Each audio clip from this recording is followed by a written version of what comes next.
ਨਵੇਂ ਵਰ੍ਹੇ ਦੇ ਅਵਸਰ ਤੇ ਇੱਥੇ ਤਸ਼ਰੀਫ ਲਿਆਉਣ ਤੇ ਅਸੀਂ ਮੁੱਖ ਮੰਤਰੀ ਸ਼੍ਰੀ ਚਰਨਜੀਤ ਸਿੰਘ ਚੰਨੀ ਜੀ, ਆਫੀਸਰ ਸਾਹਿਬਾਨ ਤੇ ਮੀਡੀਆ ਦੀਆਂ ਸਮੂਹ ਸ਼ਖਸੀਅਤਾਂ ਨੂੰ ਜੀ ਆਇਆਂ ਆਖਦੇ ਹਾਂ ਅਤੇ ਸਾਰਿਆਂ ਨੂੰ ਨਵਾਂ ਵਰ੍ਹਾ ਮੁਬਾਰਕ। ਪ੍ਰਮਾਤਮਾ ਵਾਹਿਗੁਰੂ ਅਕਾਲ ਪੁਰਖ ਇਹ ਵਰ੍ਹਾ ਪੰਜਾਬ ਲਈ, ਪੰਜਾਬੀਆਂ ਲਈ, ਦੇਸ਼ ਵਾਸੀਆਂ ਲਈ ਖੁਸ਼ੀਆਂ, ਖੇੜੇ, ਤੰਦਰੁਸਤੀ ਲੈ ਕੇ ਆਵੇ ਤੇ ਸਾਰਿਆਂ ਦੇ ਪਰਿਵਾਰਾਂ ਵਿੱਚ ਖੁਸ਼ੀਆਂ ਖੇੜੇ ਹੋਣ। ਵਾਹਿਗੁਰੂ ਤੁਹਾਨੂੰ ਤਰੱਕੀਆਂ ਬਖਸ਼ੇ ਤੇ ਹਰ ਮੈਦਾਨ ਫਤਿਹ ਬਖਸ਼ੇ। ਹੁਣ ਸ਼ੁਰੂਆਤ ਕਰਨ ਜਾ ਰਹੇ ਹਾਂ ਜੋ ਮੌਜੂਦਾ ਸਰਕਾਰ ਦੇ 100 ਦਿਨਾਂ ਦੀ ਕਾਰਗੁਜ਼ਾਰੀ, ਉਹਦੇ ਬਾਰੇ ਇੱਕ 4 ਮਿੰਟ ਦੀ ਫਿਲਮ ਤੁਹਾਡੇ ਨਾਲ ਸਾਂਝੀ ਕੀਤੀ ਜਾਵੇਗੀ। ਉਸ ਤੋਂ ਬਾਅਦ ਮੁੱਖ ਮੰਤਰੀ ਸਾਹਿਬ ਚਰਨਜੀਤ ਸਿੰਘ ਚੰਨੀ ਜੀ ਮੀਡੀਆ ਦੇ ਰੂਬਰੂ ਹੋਣਗੇ। ਸਾਰੀਆਂ ਲਾਈਟਾਂ ਕਿਰਪਾ ਕਰਕੇ ਆਫ ਕਰ ਦਿੱਤੀਆਂ ਜਾਣ।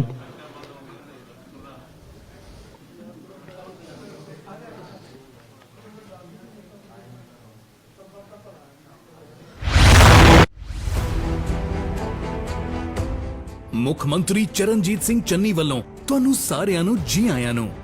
2 ਦਸੰਬਰ ਨੂੰ ਤੁਹਾਡੇ ਨਾਲ ਹੋਈ ਮੁਲਾਕਾਤ ਦੌਰਾਨ ਮੁੱਖ ਮੰਤਰੀ ਚਰਨਜੀਤ ਸਿੰਘ ਚੰਨੀ ਨੇ ਆਪਣੇ ਅਤੇ ਪੰਜਾਬ ਸਰਕਾਰ ਵੱਲੋਂ ਲਏ ਗਏ 60 ਮਹੱਤਵਪੂਰਨ ਫੈਸਲਿਆਂ ਦਾ ਵੇਰਵਾ ਦਿੱਤਾ ਸੀ ਜੋ ਲਾਗੂ ਹੋ ਚੁੱਕੇ ਹਨ। ਇੱਕ ਵੀ ਗੱਲ ਉਹ ਨਹੀਂ ਕਰਨੀ ਜਿਹੜੀ ਨਹੀਂ ਹੁੰਦੀ। ਜੋ ਮੈਂ ਬੋਲਦਾ ਹੈ ਉਹ ਕਾਨੂੰਨ ਬਣਦਾ ਹੈ ਔਰ ਮੈਂ ਉਹ ਬੋਲਣਾ ਜੋ ਲੋਕਾਂ ਦੀ ਜ਼ਰੂਰਤ ਹੈ। ਤੁਸੀਂ ਉਹਨਾਂ ਫੈਸਲਿਆਂ ਨੂੰ ਆਪਣੇ ਜ਼ਰੀਏ ਸਾਰੇ ਪੰਜਾਬੀਆਂ ਤੱਕ ਪਹੁੰਚਾਇਆ ਅਤੇ ਤੁਹਾਡੇ ਸਾਰਿਆਂ ਦੀ ਬਦੌਲਤ ਅੱਜ ਪੰਜਾਬ ਦੇ ਲੋਕ ਉਹਨਾਂ 60 ਫੈਸਲਿਆਂ ਦਾ ਲਾਭ ਲੈ ਰਹੇ ਹਨ। ਉਹਨਾਂ 60 ਫੈਸਲਿਆਂ ਵਿੱਚੋਂ ਕੁਝ ਫੈਸਲੇ ਤੁਹਾਡੇ ਨਾਲ ਸਾਂਝੇ ਕਰ ਰਹੇ ਹਾਂ। ਜਿਹੜੇ ਕਹਿੰਦੇ ਸੀ ਵੀ ਇਹਨੇ ਕੀ ਕਰਨਾ ਹੈ, ਹੁਣ ਉਹ ਸੋਚਾਂ 'ਚ ਪਏ ਵੇ ਵੀ ਅਸੀਂ ਕੀ ਕਰੀਏ। ਅਸੀਂ ਮਸਲਾ ਕੋਈ ਨਹੀਂ ਛੱਡਣਾ, ਨਾ ਹੀ ਮਸਲਾ ਕੋਈ ਛੱਡਿਆ। ਨਰਮੇ ਦੀ ਫਸਲ ਖਰਾਬ ਹੋਣ ਤੇ ਕਿਸਾਨਾਂ ਨੂੰ ਪ੍ਰਤੀ ਏਕੜ 17,000 ਰੁਪਏ ਅਤੇ ਨਰਮਾ ਚੁਗਣ ਵਾਲਿਆਂ ਨੂੰ 10% ਦੀ ਮੁਆਵਜ਼ਾ ਦਿੱਤਾ ਜਾ ਰਿਹਾ ਹੈ। ਕਿਸਾਨੀ ਸੰਘਰਸ਼ ਦੌਰਾਨ ਸ਼ਹੀਦ ਹੋਏ ਕਿਸਾਨਾਂ ਦੇ ਪਰਿਵਾਰਾਂ ਨੂੰ ਦਿੱਤੀ ਜਾ ਰਹੀ ਹੈ ਸਰਕਾਰੀ ਨੌਕਰੀ।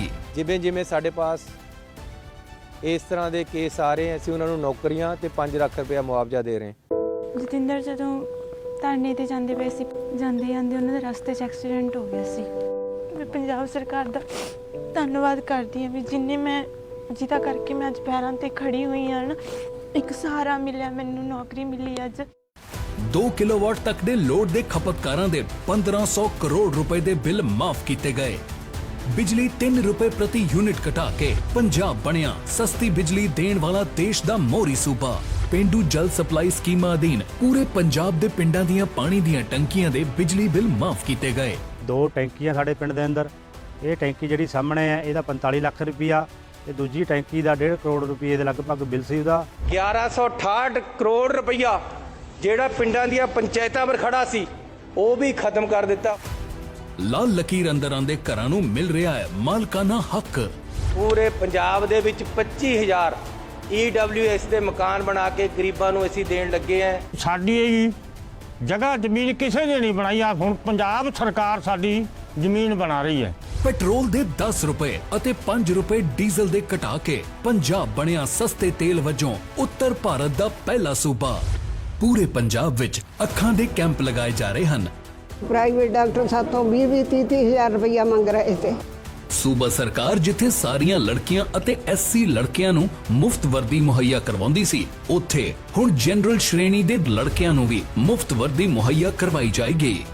ਰੇਤ ਮਾਫੀਆ ਤੇ ਨੱਥ ਪਾਉਣ ਲਈ ਰੇਤ ਦਾ ਪਿੱਟ ਦਾ ਰੇਟ ਕੀਤਾ 5.5 ਰੁਪਏ ਪ੍ਰਤੀ ਫੁੱਟ। ਸਾਰਾ ਰੇਤ ਮਾਫੀਆ ਖਤਮ। ਪ੍ਰਾਈਵੇਟ ਬੱਸਾਂ ਦੀ ਧੱਕੇਸ਼ਾਹੀ ਤੇ ਲਗਾਈ ਲਗਾਮ। 842 ਨਵੀਆਂ ਬੱਸਾਂ ਲੈ ਰਹੇ, 105 ਬੱਸ ਅੱਡੇ ਬਣਾ ਰਹੇ ਸੀ।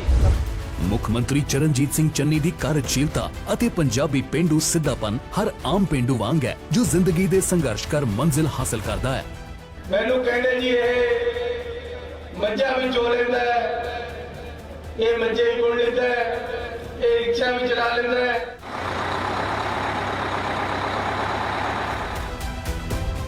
ਜਿੱਥੇ ਦਿਲ ਦੀ ਗੱਲ ਹੋਵੇ ਉੱਥੇ ਦਿਲ ਨਾਲ ਬੋਲਦੇ ਅਤੇ ਜਿੱਥੇ ਫਰਜ਼ ਸਾਹਮਣੇ ਹੋਣ ਉੱਥੇ ਕਿਸੇ ਵੀ ਰੇਤ ਮਾਫੀਆ, ਬੱਸ ਟੈਕਸ ਚੋਰਾਂ ਅਤੇ ਨਸ਼ੇ ਦੇ ਸੌਦਾਗਰਾਂ ਨੂੰ ਬੇਬਾਕੀ ਨਾਲ ਜਵਾਬ ਦਿੰਦੇ ਹਨ।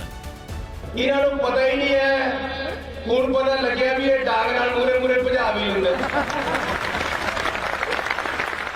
ਪਰ ਪੰਜਾਬ ਦੀ ਰੱਖਿਆ ਕਰਨ ਵਾਲਿਆਂ ਦੀ ਹਮੇਸ਼ਾ ਇੱਜ਼ਤ ਕਰਦੇ ਹਨ। ਅਮਨ ਸ਼ਾਂਤੀ ਕਾਇਮ ਰੱਖਣ ਅਤੇ ਕੁਰਬਾਨੀਆਂ ਦਾ ਜਜ਼ਬਾ ਰੱਖਣ ਵਾਲੇ ਪੰਜਾਬ ਪੁਲਿਸ ਕਰਮੀਆਂ ਦੀ ਸ਼ਲਾਘਾ ਕਰਦੇ ਹਨ। ਪੰਜਾਬ ਪੁਲਿਸ ਬਾਰੇ ਉਹਨਾਂ ਦੇ ਇਹੀ ਅਲਫਾਜ਼ ਹਨ, ਜਿਨ੍ਹਾਂ ਨੇ ਨਾਪਣੀਆਂ ਪੈਰਾਂ ਨਾਲ ਧੁੱਪ ਉਹ ਕਦਮ ਕਿੱਥੇ ਰੁਕਦੇ ਨੇ, ਜਿਨ੍ਹਾਂ ਨੇ ਲਈਆਂ ਸਿਰੇ ਜ਼ਿੰਮੇਵਾਰੀਆਂ ਉਹ ਸਿਰ ਭਲਾ ਕਿੱਥੇ ਝੁਕਦੇ ਨੇ। ਮੁੱਖ ਮੰਤਰੀ ਚਰਨਜੀਤ ਸਿੰਘ ਚੰਨੀ ਅੱਜ ਫੇਰ ਤੁਹਾਡੇ ਸਾਹਮਣੇ ਆਪਣੇ 100 ਦਿਨਾਂ ਦਾ ਵੇਰਵਾ ਲੈ ਕੇ ਪੇਸ਼ ਹੋਏ ਨੇ। ਲਾਗੂ ਕੀਤੇ 60 ਫੈਸਲਿਆਂ ਤੋਂ ਇਲਾਵਾ 40 ਫੈਸਲੇ ਹੋਰ ਕੀਤੇ ਗਏ ਹਨ, ਜੋ ਤੁਹਾਨੂੰ ਸਾਰਿਆਂ ਨੂੰ ਥੋੜੀ ਦੇਰ ਵਿੱਚ ਦੱਸੇ ਜਾਣਗੇ।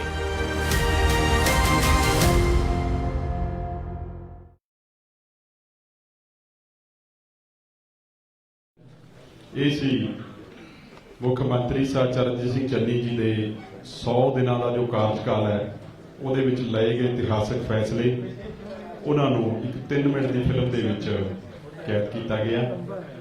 ਹੁਣ ਮੁੱਖ ਮੰਤਰੀ ਜੀ ਅੱਜ ਨਵੇਂ ਵਰ੍ਹੇ ਦੇ ਅਵਸਰ ਤੇ ਚੰਡੀਗੜ੍ਹ ਦੇ ਮੀਡੀਆ ਦੇ ਰੂਬਰੂ ਹੋਣਗੇ। ਮੁੱਖ ਮੰਤਰੀ ਪੰਜਾਬ ਸਾਹਿਬ ਚਰਨਜੀਤ ਸਿੰਘ ਚੰਨੀ ਜੀ।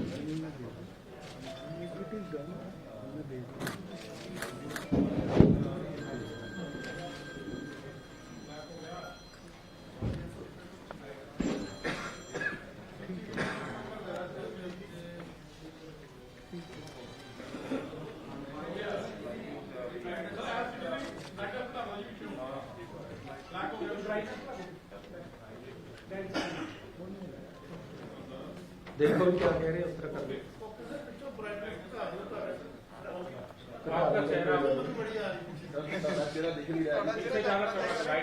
देखो जी किस तरह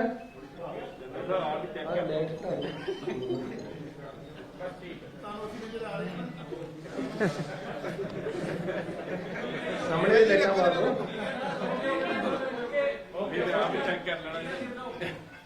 चन्नी साहब आप ही ना पलास लैके शुरू कर दो। फिर उन्होंने कहना है पलास नाल तारा भी ठीक कर लेता। देख लो मैं तो कर दांगा, उन्होंने तकलीफ हो जानी।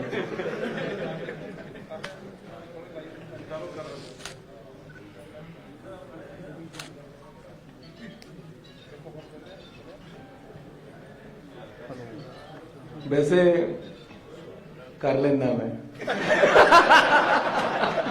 क्योंकि मेरे बापू ने एक बार ना मुर्गी फार्म बनाया सी छोटा जिहा 500 मुर्गियां रखियां सी।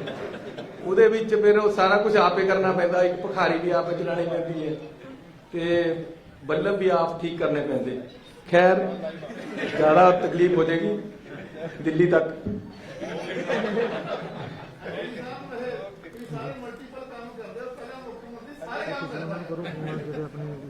ਬਹੁਤ ਧੰਨਵਾਦ ਤੁਹਾਡਾ। ਤੁਹਾਡੇ ਚੰਨੀ ਜੀ ਇਹਦੇ ਚ ਸਿਰਫ ਇਹ ਹੈ ਵੀ ਇਹ ਇਨਸਪੀਰੇਸ਼ਨ, ਤੁਹਾਡਾ ਇਨਸਪੀਰੇਟਰ ਕੌਣ ਹੈ, ਵੀ ਕਿਸ ਤੋਂ ਇੰਸਪਾਇਰ ਹੁੰਦੇ ਹੋ? ਇੱਕ ਪੱਤਰਕਾਰ ਹੈ ਤਰਲੋਚਨ ਸਿੰਘ। ਅਜੇ नहीं इसका मतलब ये भी सारा काम आप करता है। ਅਜੇ ਮੈਂ ਕੁਝ ਵੀ ਨਹੀਂ ਸੀ, ਕੋਈ ਸੋਚ ਵੀ ਨਹੀਂ ਸੀ। ਇੱਕ ਵਾਰ ਗਵਰਨਰ ਸਾਹਿਬ ਨੂੰ ਮਿਲਣ ਗਏ ਬਾਹਰ, ਤਰਲੋਚਨ ਸਿੰਘ ਤੇ ਤੁਹਾਡੇ 2-3 ਪੱਤਰਕਾਰ ਗੱਲਾਂ ਕਰ ਰਹੇ ਸੀ ਕਿ ਚੰਨੀ ਸੀਐਮ ਦਾ ਕੈਂਡੀਡੇਟ ਹੋ ਸਕਦਾ, ਜਦ ਮੈਂ ਮੰਤਰੀ ਦਾ ਕੈਂਡੀਡੇਟ ਵੀ ਨਹੀਂ ਸੀ। ਇਸ ਕਰਕੇ ਕਿਹਾ, ਮੈਂ ਉਹਨਾਂ ਦਾ ਨਾਮ ਲਿਆ ਕਿ ਇਹਨਾਂ ਦੀ ਸੋਚ ਬਹੁਤ ਅੱਗੇ ਤੱਕ ਚਲੀ ਜਾਂਦੀ ਹੈ ਔਰ ਉਹ ਜੀਵ ਦਾ ਧਿਆਨ ਰੱਖ ਕੇ ਜੋ ਕਹਿੰਦੇ ਸੱਚ ਹੋ ਜਾਂਦਾ। ਸੋ ਤੁਹਾਡਾ ਸਾਰਿਆਂ ਦਾ ਬਹੁਤ ਬਹੁਤ ਸਵਾਗਤ ਹੈ। ਸਭ ਤੋਂ ਪਹਿਲਾਂ ਆਪ ਸਾਰਿਆਂ ਨੂੰ, ਪੂਰੇ ਪੰਜਾਬ 'ਚ ਵਸਦੇ ਪੰਜਾਬੀਆਂ ਨੂੰ ਨਵੇਂ ਸਾਲ ਦੀ ਲੱਖ ਲੱਖ ਵਧਾਈ ਹੋਵੇ। ਤੇ ਮੈਂ ਕਾਮਨਾ ਕਰਦਾ, ਮੇਰੀ ਅਰਦਾਸ ਹੈ, ਮੈਂ ਗੁਰਦੁਆਰਾ ਸਾਹਿਬ ਵਿੱਚ ਵੀ ਕੀਤੀ ਕਿ ਪੰਜਾਬ ਤਰੱਕੀਆਂ ਤੇ ਜਾਵੇ, ਪੰਜਾਬ ਦੀ ਸ਼ਾਨ ਹੋਰ ਉੱਚੀ ਹੋਵੇ, ਪੰਜਾਬੀਆਂ ਦੇ ਘਰਾਂ ਦੇ ਵਿੱਚ ਸੁੱਖ ਸ਼ਾਂਤੀ ਉੱਨਤੀ ਤਰੱਕੀ ਆਵੇ। ਸੋ ਤੁਹਾਨੂੰ ਸਾਰਿਆਂ ਨੂੰ ਬਹੁਤ ਬਹੁਤ ਸ਼ੁਭ ਕਾਮਨਾਵਾਂ। ਪੰਜਾਬ ਤੇ ਪੰਜਾਬੀਆਂ ਨੂੰ ਬਹੁਤ ਬਹੁਤ ਸ਼ੁਭ ਕਾਮਨਾਵਾਂ।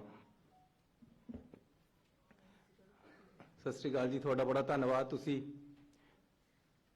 ਸਰ ਤੁਹਾਨੂੰ ਕਹਿ ਰਿਹਾ, ਦੀਵਾਨਾ ਜੀ ਤੁਹਾਨੂੰ ਕਹਿ ਰਿਹਾ, ਤੁਹਾਨੂੰ ਸਲਾਮ ਹੈ। ਬਹੁਤ ਲੰਬੀ ਪੱਤਰਕਾਰੀ ਤੁਸੀਂ ਕੀਤੀ, ਤੁਸੀਂ ਵੀ ਅੱਜ ਆਏ, ਤੁਹਾਡਾ ਬੜਾ ਧੰਨਵਾਦ। ਤੁਸੀਂ ਦੇਖਿਆ ਕਿ ਅਸੀਂ 100 ਦਿਨਾਂ ਦੇ ਵਿੱਚ ਜੋ ਡਿਸੀਜਨ ਲਏ ਹੈ ਉਹ ਪੰਜਾਬ ਦੇ ਲੋਕਾਂ ਵੱਲੋਂ ਉਹਨਾਂ ਨੂੰ ਸਰਾਹਿਆ ਗਿਆ ਹੈ, ਕਿਉਂਕਿ ਇਹ ਆਮ ਲੋਕਾਂ ਦੇ ਹਿੱਤ ਦੇ ਡਿਸੀਜਨ ਹੈ। ਆਮ ਲੋਕਾਂ ਦੀਆਂ ਜ਼ਰੂਰਤਾਂ ਪੂਰੀਆਂ ਕੀਤੀਆਂ ਜਾ ਰਹੀਆਂ ਹੈ। ਰਸੋਈ ਕਿਵੇਂ ਚੱਲਣੀ ਹੈ ਉਹਦੇ ਮਸਲੇ ਹੱਲ ਕੀਤੇ ਗਏ ਹੈ। ਆਮ ਲੋਕ, ਚਾਹੇ ਮਿਡਲ ਕਲਾਸ ਹੈ, ਚਾਹੇ ਗਰੀਬ ਹੈ, ਚਾਹੇ ਕਿਸਾਨ ਹੈ, ਚਾਹੇ ਦੁਕਾਨਦਾਰ ਹੈ, ਚਾਹੇ ਵਪਾਰੀ ਹੈ, ਚਾਹੇ ਇੰਡਸਟਰੀਅਲਿਸਟ ਹੈ, ਉਹਨਾਂ ਸਾਰਿਆਂ ਦੇ ਮਸਲੇ ਜੋ ਲਮਕ ਰਹੇ ਸੀ ਉਹਨਾਂ ਨੂੰ ਅਸੀਂ ਸਹੀ ਕੀਤਾ ਹੈ, ਕਿਉਂਕਿ ਜੋ ਆਪਣੇ ਜੀਵਨ ਦੇ ਵਿੱਚ ਮੈਂ ਗਰੀਬੀ ਔਰ ਮਿਡਲ ਕਲਾਸ ਦੇ ਵਿੱਚ ਹੰਢਾਇਆ ਹੈ, ਜੋ ਮੁਸ਼ਕਲਾਂ ਆਮ ਲੋਕਾਂ ਨੂੰ ਆਉਂਦੀਆਂ ਅਸੀਂ ਉਹਨਾਂ ਮੁਸ਼ਕਲਾਂ ਦਾ ਹੱਲ ਕਰ ਰਹੇ ਹਾਂ। ਬਿਜਲੀ ਦੇ ਸਮਝੌਤੇ ਜਿਹੜੇ ਪਿਛਲੀ ਸਰਕਾਰਾਂ ਨੇ ਬਿਜਲੀ ਬਣਾਉਣ ਵਾਲਿਆਂ ਦੇ ਹੱਕ ਵਿੱਚ ਕੀਤੇ ਹੋਏ ਸੀ ਉਹਨਾਂ ਨੂੰ ਅਸੀਂ ਰੱਦ ਕੀਤਾ ਹੈ। ਆਮ ਲੋਕਾਂ ਨੂੰ ਬਿਜਲੀ ਦੇ ਬਿੱਲ ਦੇ ਕੇ ਪਿੱਛੇ ਕੁਝ ਬਚਦਾ ਨਹੀਂ ਸੀ। ਲੰਬੇ ਲੰਬੇ ਬਿੱਲ ਘਰਾਂ ਦੇ ਵਿੱਚ ਆਏ ਹੋਏ ਸੀ।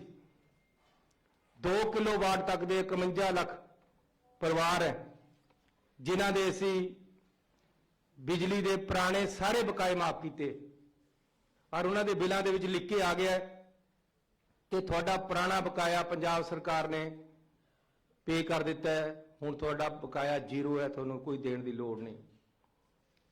20 ਲੱਖ ਪਰਿਵਾਰਾਂ ਨੂੰ ਫਾਇਦਾ ਹੋਇਆ ਹੈ।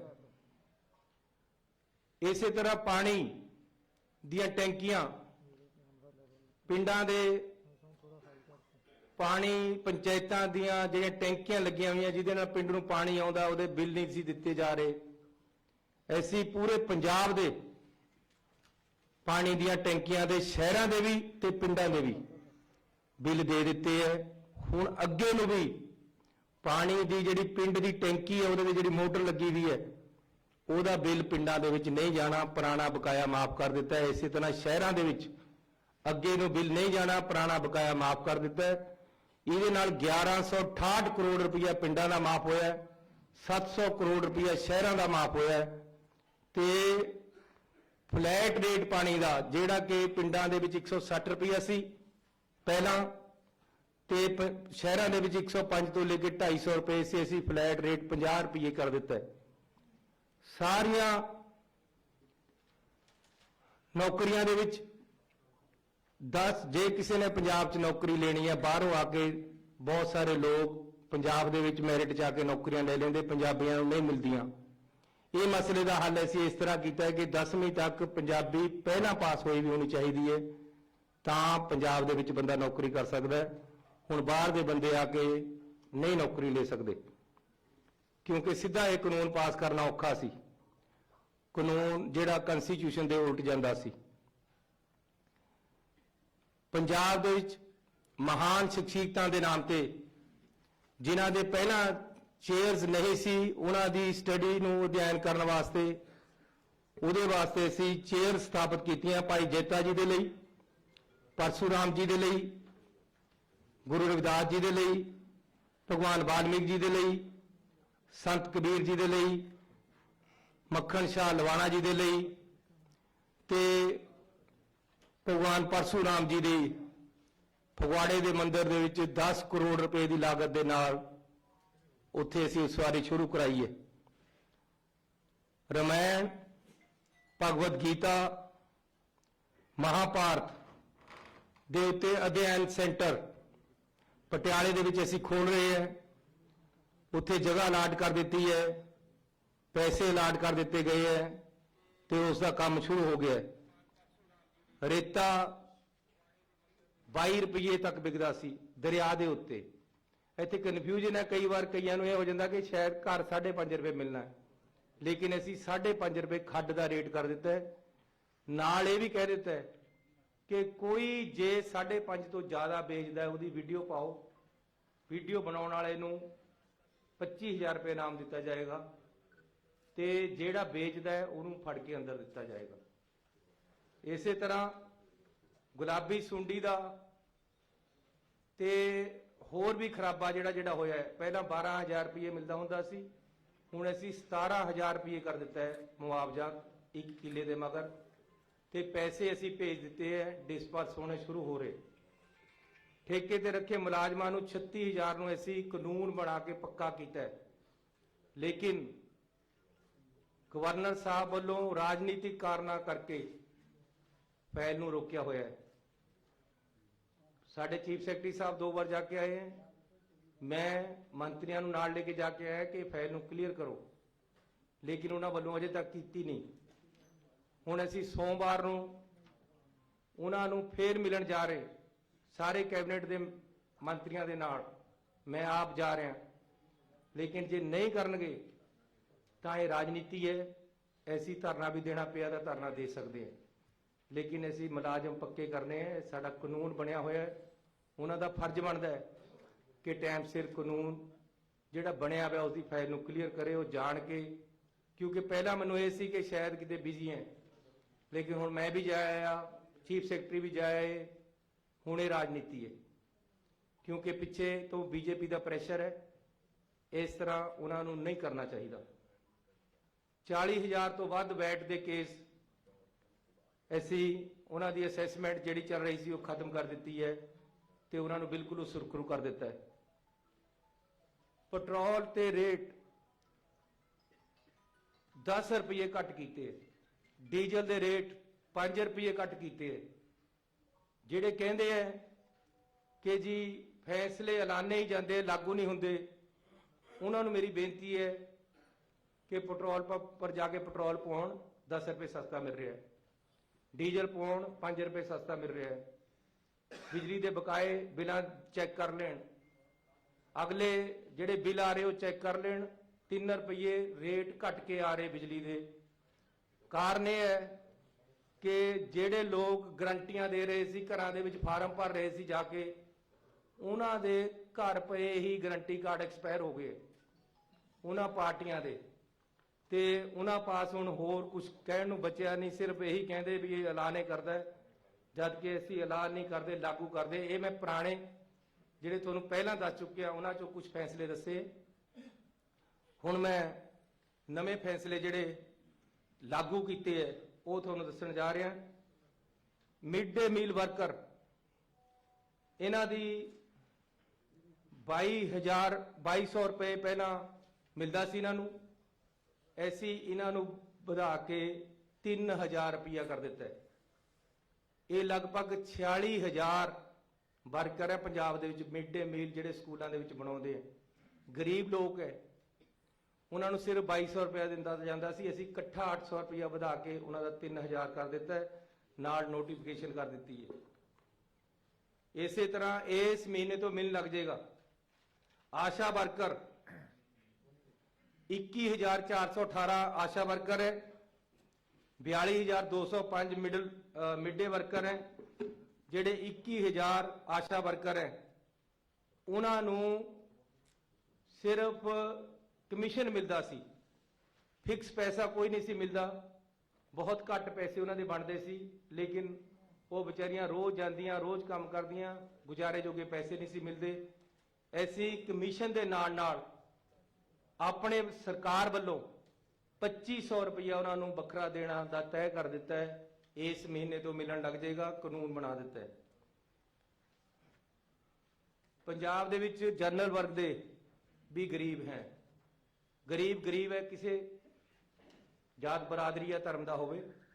ਇਸ ਕਰਕੇ ਅਸੀਂ ਪੰਜਾਬ ਰਾਜ ਜਨਰਲ ਵਰਗ ਕਮਿਸ਼ਨ ਦੀ ਸਥਾਪਨਾ ਕੀਤੀ ਹੈ, ਜਿਹੜੇ ਕਿ ਅਸੀਂ ਕੈਬਨਿਟ ਦੇ ਵਿੱਚ ਪਾਸ ਕਰਕੇ ਨੋਟੀਫਿਕੇਸ਼ਨ ਕਰ ਦਿੱਤੀ ਹੈ। ਇਸ ਦੇ ਅਹੁਦੇਦਾਰ ਚੇਅਰਮੈਨ ਵੀ ਲਗਾ ਦਿੱਤਾ ਹੈ, ਬਾਕੀ ਅਹੁਦੇਦਾਰ ਕੁਝ ਦਿਨਾਂ 'ਚ ਲੱਗ ਜਾਣਗੇ। ਸਰਕਾਰ ਵੱਲੋਂ ਮਲੇਰਕੋਟਲਾ ਵਿਖੇ ਹਜ ਹਾਊਸ ਦੀ ਸਥਾਪਨਾ ਕੀਤੀ ਜਾ ਰਹੀ ਹੈ, ਉਹਦੇ ਵਾਸਤੇ ਜਗ੍ਹਾ ਦੀ ਸ਼ਨਾਖਤ ਹੋ ਗਈ ਹੈ। ਅਗਲਾ ਫੈਸਲਾ ਜਲ ਸਪਲਾਈ ਅਤੇ ਸੈਨੀਟੇਸ਼ਨ ਵਿਭਾਗ, ਗ੍ਰਾਮ ਪੰਚਾਇਤਾਂ, ਗ੍ਰਾਮ ਪੰਚਾਇਤ ਜਲ ਅਤੇ ਸੈਨੀਟੇਸ਼ਨ ਕਮੇਟੀਆਂ ਵੱਲੋਂ ਸੰਚਾਲਿਤ ਜਲ ਸਪਲਾਈ ਸਕੀਮਾਂ ਦੇ ਖਪਤਕਾਰਾਂ ਦੇ ਪਾਣੀ ਦੇ ਬਿੱਲਾਂ ਦੇ ਬਕਾਏ ਮਾਫ ਕੀਤੇ ਹਨ। ਪਿਛਲੀ ਵਾਰ ਜਦੋਂ ਅਸੀਂ ਫੈਸਲਾ ਕੀਤਾ ਤਾਂ ਅੱਗੇ ਨੂੰ 50 ਰੁਪਏ ਰੇਟ ਕਰਤਾ ਸੀ, ਟੈਂਕੀਆਂ ਦੇ ਬਿੱਲ ਮਾਫ ਕਰਤੇ ਸੀ, ਲੇਕਿਨ ਪਾਣੀ ਦੇ ਬਕਾਏ ਨਹੀਂ ਸੀ ਮਾਫ ਹੋਏ ਸ਼ਹਿਰਾਂ ਤੇ ਪਿੰਡਾਂ ਦੇ। ਉਹਨਾਂ ਦੀ ਅਸੀਂ ਨੋਟੀਫਿਕੇਸ਼ਨ ਕਰਤੀ ਹੈ ਕਿ ਪਾਣੀ ਦੇ ਪੁਰਾਣੇ ਬਕਾਏ, ਚਾਹੇ ਉਹ ਸੀਵਰੇਜ ਦੇ ਪੁਰਾਣੇ ਬਕਾਏ ਤੇ ਪਾਣੀ ਦੇ ਦੋਨਾਂ ਦੇ, ਇਹ ਅਸੀਂ ਟੋਟਲ ਮਾਫ ਕਰ ਦਿੱਤੇ ਹੈ। ਹੁਣ ਇਹ ਅੱਗੇ ਨੂੰ ਜਮ੍ਹਾਂ ਕਰਾਉਣ ਦੀ ਲੋੜ ਨਹੀਂ ਹੈ। ਇਸੇ ਤਰ੍ਹਾਂ ਨੰਬਰਦਾਰਾਂ ਦਾ ਬੜਾ ਭਾਰੀ ਮਸਲਾ ਸੀ, ਉਹਨਾਂ ਦੀ ਡਿਮਾਂਡ ਸੀ ਕਿ ਸਾਨੂੰ ਜੱਦੀ ਪੁਸ਼ਤੀ ਕੀਤਾ ਜਾਵੇ। ਅਸੀਂ ਉਸ ਦਾ ਹੱਲ ਕੱਢਿਆ, ਹਾਈ ਕੋਰਟ ਦੀ ਰੋਕ ਹੋਣ ਕਰਕੇ ਅਸੀਂ ਜੱਦੀ ਪੁਸ਼ਤੀ ਸਿੱਧਾ ਨਹੀਂ ਕਰ ਸਕੇ, ਲੇਕਿਨ ਉਹਨਾਂ ਨੂੰ ਅਸੀਂ ਅਲਾਉ ਕਰਤਾ ਹੈ ਕਿ ਸਰਬਰਾਹੀ ਆਪਣੇ ਬੇਟੇ ਨੂੰ 5 ਸਾਲ ਤੱਕ ਦੀ ਦੇ ਸਕਦੇ, ਉਹਦਾ ਐਕਸਪੀਰੀਅੰਸ ਬਣ ਜਾਏਗਾ 5 ਸਾਲ ਵਾਸਤੇ, ਆਪਣੇ ਜਿੰਦੇ ਜੀ ਆਪਣੇ ਮੁੰਡੇ ਨੂੰ ਉਹ ਨੰਬਰਦਾਰ ਬਣਾ ਸਕਦੇ। ਤੇ ਜਦੋਂ ਉਹਨਾਂ ਤੋਂ ਬਾਅਦ ਐਪਲੀਕੇਸ਼ਨਾਂ ਲਈਆਂ ਜਾਣਗੀਆਂ ਤਾਂ ਐਕਸਪੀਰੀਅੰਸ ਨੂੰ ਤਰਜੀਹ ਦਿੱਤੀ ਜਾਏਗੀ। ਜਿਹੜਾ ਉਹ 5 ਸਾਲ ਤੱਕ ਦਾ ਐਕਸਪੀਰੀਅੰਸ ਹੋ ਜਾਏਗਾ ਉਹਦੇ ਕਰਕੇ ਫਿਰ ਉਹੀ ਬਣੇਗਾ। ਇਸ ਕਰਕੇ ਲੈ ਲੈ ਨੰਬਰਦਾਰੀ ਆਪਾਂ ਕਿਆ ਕਿਆ ਕਰਾਂਗੇ ਤੁਹਾਨੂੰ ਪਤਾ ਹੈ, ਲੇਕਿਨ ਨੰਬਰਦਾਰੀ ਨੰਬਰਦਾਰਾਂ ਦੇ ਘਰ ਰਹੇਗੀ, ਅਸੀਂ ਇਹ ਕਰ ਦਿੱਤਾ ਹੈ। ਰਾਜਾ ਸੰਸੀ ਅੰਮ੍ਰਿਤਸਰ ਨੂੰ ਸਬ ਤਹਿਸੀਲ ਬਣਾ ਦਿੱਤਾ ਹੈ। ਕੜੂਆ ਮੋਹਾਲੀ ਦੇ ਵਿੱਚ ਮੇਰੇ ਹਲਕੇ ਦਾ ਪਿੰਡ ਹੈ, ਉਹਨੂੰ ਅਸੀਂ ਸਬ ਤਹਿਸੀਲ ਬਣਾਇਆ ਹੈ। ਨੋਟੀਫਿਕੇਸ਼ਨਾਂ ਕਰ ਦਿੱਤੀਆਂ, ਇਹ ਲਾਗੂ ਹੈ ਸਾਰਾ ਕੁਝ। ਤੁਹਾਨੂੰ ਮੈਂ ਇੱਕ ਕਾਪੀ ਦੇ ਦਿੱਤੀ ਹੈ। 100 ਦਿਨ 100 ਵੱਡੇ ਫੈਸਲੇ 100 ਮਸਲਿਆਂ ਦਾ ਹੱਲ, ਉਹ ਤੁਹਾਨੂੰ ਨਾਲ ਨਾਲ ਇਹ ਪੂਰੀ ਕਿਤਾਬ ਬਣਾ ਕੇ ਦਿੱਤੀ ਹੈ। ਇਹਦੇ 'ਚ ਨੋਟੀਫਿਕੇਸ਼ਨ ਵੀ ਲੱਗੀ ਵੀ ਹੈ ਲਾਗੂ ਕਰਨ ਦੀ, ਤੇ ਨਾਲ ਫੈਸਲਾ ਵੀ ਲਿਖਿਆ ਹੋਇਆ ਹੈ। ਜੇ ਕਿਸੇ ਨੂੰ ਵਹਿਮ ਹੈ, ਉਹ ਜਿਹੜੇ ਕਿ ਦੂਸਰੀ ਪਾਰਟੀ ਵਾਲਿਆਂ ਨੂੰ ਹੋ ਸਕਦਾ ਹੈ, ਆਮ ਤੌਰ ਤੇ ਦਿੱਲੀ ਕੱਲੀ ਤੇ ਕਾਲ ਆ ਸਕਦੀ ਹੈ, ਤਾਂ ਤੁਸੀਂ ਉਹਨਾਂ ਨੂੰ ਚੈੱਕ ਕਰਾ ਸਕਦੇ ਹੋ। ਦੁਰਾਗਲਾ ਗੁਰਦਾਸਪੁਰ ਨੂੰ ਸਬ ਤਹਿਸੀਲ ਬਣਾਇਆ ਜੀ। ਔੜ SBS ਨਗਰ ਨੂੰ ਸਬ ਤਹਿਸੀਲ ਬਣਾਤਾ है। कोविड-19 महामारी दौरान ਕੰਟਰੈਕਟ ਕੈਰੇਜ ਵਾਹਨਾਂ, ਧਾਰਮਿਕ ਸੰਸਥਾਵਾਂ ਦੇ ਵਾਹਨਾਂ, ਜਿੰਨੀਆਂ ਧਾਰਮਿਕ ਸੰਸਥਾਵਾਂ ਦੀਆਂ ਗੱਡੀਆਂ ਤੇ ਕੰਟਰੈਕਟ ਕੈਰੇਜ ਵਾਲੀਆਂ ਗੱਡੀਆਂ ਅਤੇ 35 ਸੀਟਰ ਤੱਕ ਦੀਆਂ ਸਟੇਜ ਕੈਰੀਅਰ ਬੱਸਾਂ ਦੇ ਮੋਟਰ ਵਾਹਨਾਂ ਦਾ ਟੈਕਸ ਤੋਂ ਛੂਟ ਦਿੱਤੀ ਗਈ ਹੈ। ਜਿੰਨੀ ਦੇਰ ਕੋਵਿਡ ਦੇ ਵਿੱਚ ਉਹ ਚੱਲੀਆਂ, ਉਹਨਾਂ ਦੇ ਪੁਰਾਣੇ ਟੈਕਸ ਦੇ ਬਕਾਏ ਆ ਜਿਹੜੇ ਉਹ ਮਾਫ ਕੀਤੇ ਗਏ ਆ। ਸਟੇਟ ਕੈਰੇਜ ਬੱਸਾਂ, ਵਿਦਿਅਕ ਅਦਾਰਿਆਂ ਦੀਆਂ ਬੱਸਾਂ ਅਤੇ ਧਾਰਮਿਕ ਸੰਸਥਾਵਾਂ ਦੀਆਂ ਬੱਸਾਂ ਤੇ ਮੋਟਰ ਵਹੀਕਲ ਟੈਕਸ ਤੋਂ ਛੋਟ ਦਿੱਤੀ ਗਈ ਹੈ। ਇਹ ਵੀ ਅਸੀਂ ਨੋਟੀਫਿਕੇਸ਼ਨ ਕਰਤਾ, ਉਹਨਾਂ ਦੇ ਪੁਰਾਣੇ ਟੈਕਸ ਕੋਵਿਡ ਦੇ ਦੌਰਾਨ ਤੇ ਮਾਫ ਕੀਤੇ ਹੈ।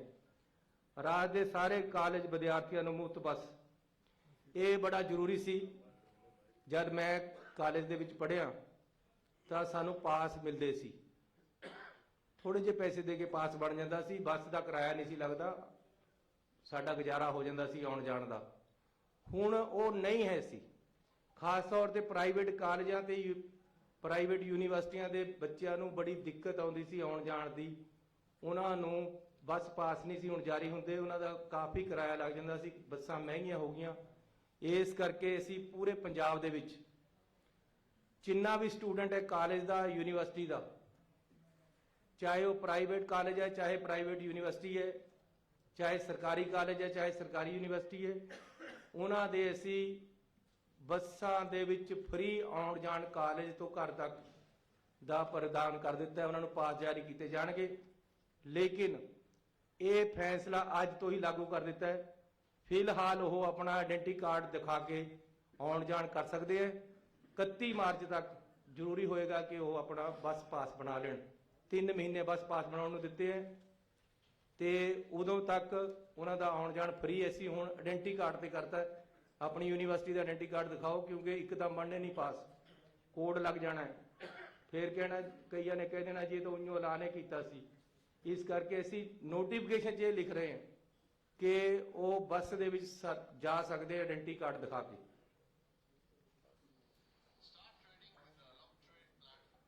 ਮਿਊਨਿਸਪਲ ਸੀਮਾਵਾਂ ਤੋਂ ਬਾਹਰ ਬਣੀਆਂ ਇਕੱਲੀਆਂ ਇਮਾਰਤਾਂ ਨੂੰ ਜਿਉਂਦਾ ਤਿਉਂ ਨਿਯਮਿਤ ਕੀਤਾ ਹੈ। ਜਿਹੜੀਆਂ ਬਾਹਰ ਬਿਲਡਿੰਗਾਂ ਬਣ ਗਈਆਂ ਉਹਨਾਂ ਨੂੰ ਅਸੀਂ ਰਿਕੋਗਨਾਈਜ਼ ਕਰ ਰਹੇ ਹਾਂ। ਪੰਜਾਬ ਵਿੱਚ EWS ਹਾਊਸਿੰਗ ਸਕੀਮ 2021 ਦੇ ਤਹਿਤ ਆਰਥਿਕ ਪੱਖੋਂ ਕਮਜ਼ੋਰ ਵਰਗਾਂ ਦੇ 25,000 ਮਕਾਨ ਮੁਹੱਈਆ ਕਰਾਉਣ ਦਾ ਫੈਸਲਾ ਕੀਤਾ ਗਿਆ ਹੈ। ਪੰਜਾਬ ਦੇ ਵੱਡੇ ਸ਼ਹਿਰਾਂ ਦੇ ਵਿੱਚ ਗਰੀਬ ਆਦਮੀ ਮਕਾਨ ਨਹੀਂ ਖਰੀਦ ਸਕਦਾ, ਇਸ ਕਰਕੇ ਅਸੀਂ 25,000 ਫਲੈਟ ਪੰਜਾਬ ਸਰਕਾਰ ਵੱਲੋਂ ਬਣਾ ਕੇ ਦੇ ਰਹੇ, ਬਹੁਤ ਹੀ ਨੋਮੀਨਲ ਰੇਟਾਂ ਤੇ ਸਿਰਫ 4000 ਰੁਪਇਆ ਉਹਨਾਂ ਦੀ ਕਿਸ਼ਤ ਹੋਏਗੀ ਤੇ ਉਹਨੂੰ ਜਿਹੜੇ ਘੱਟ ਆਮਦਨ ਵਾਲੇ ਲੋਕ ਹੈ ਉਹਨਾਂ ਨੂੰ 25000 ਮਕਾਨ ਅਸੀਂ ਦੇ ਰਹੇ। ਜਗ੍ਹਾ ਦੀ ਸ਼ਨਾਖਤ ਹੋ ਗਈ ਹੈ, ਟੈਂਡਰ ਲੱਗ ਗਏ ਹੈ ਤੇ ਅਸੀਂ ਹੁਣ ਉਹਨਾਂ ਤੋਂ ਐਪਲੀਕੇਸ਼ਨਾਂ ਲੈ ਕੇ ਲਾਟਰੀ ਸਿਸਟਮ ਦੇ ਨਾਲ ਮਕਾਨ ਜਾਰੀ ਕਰਾਂਗੇ।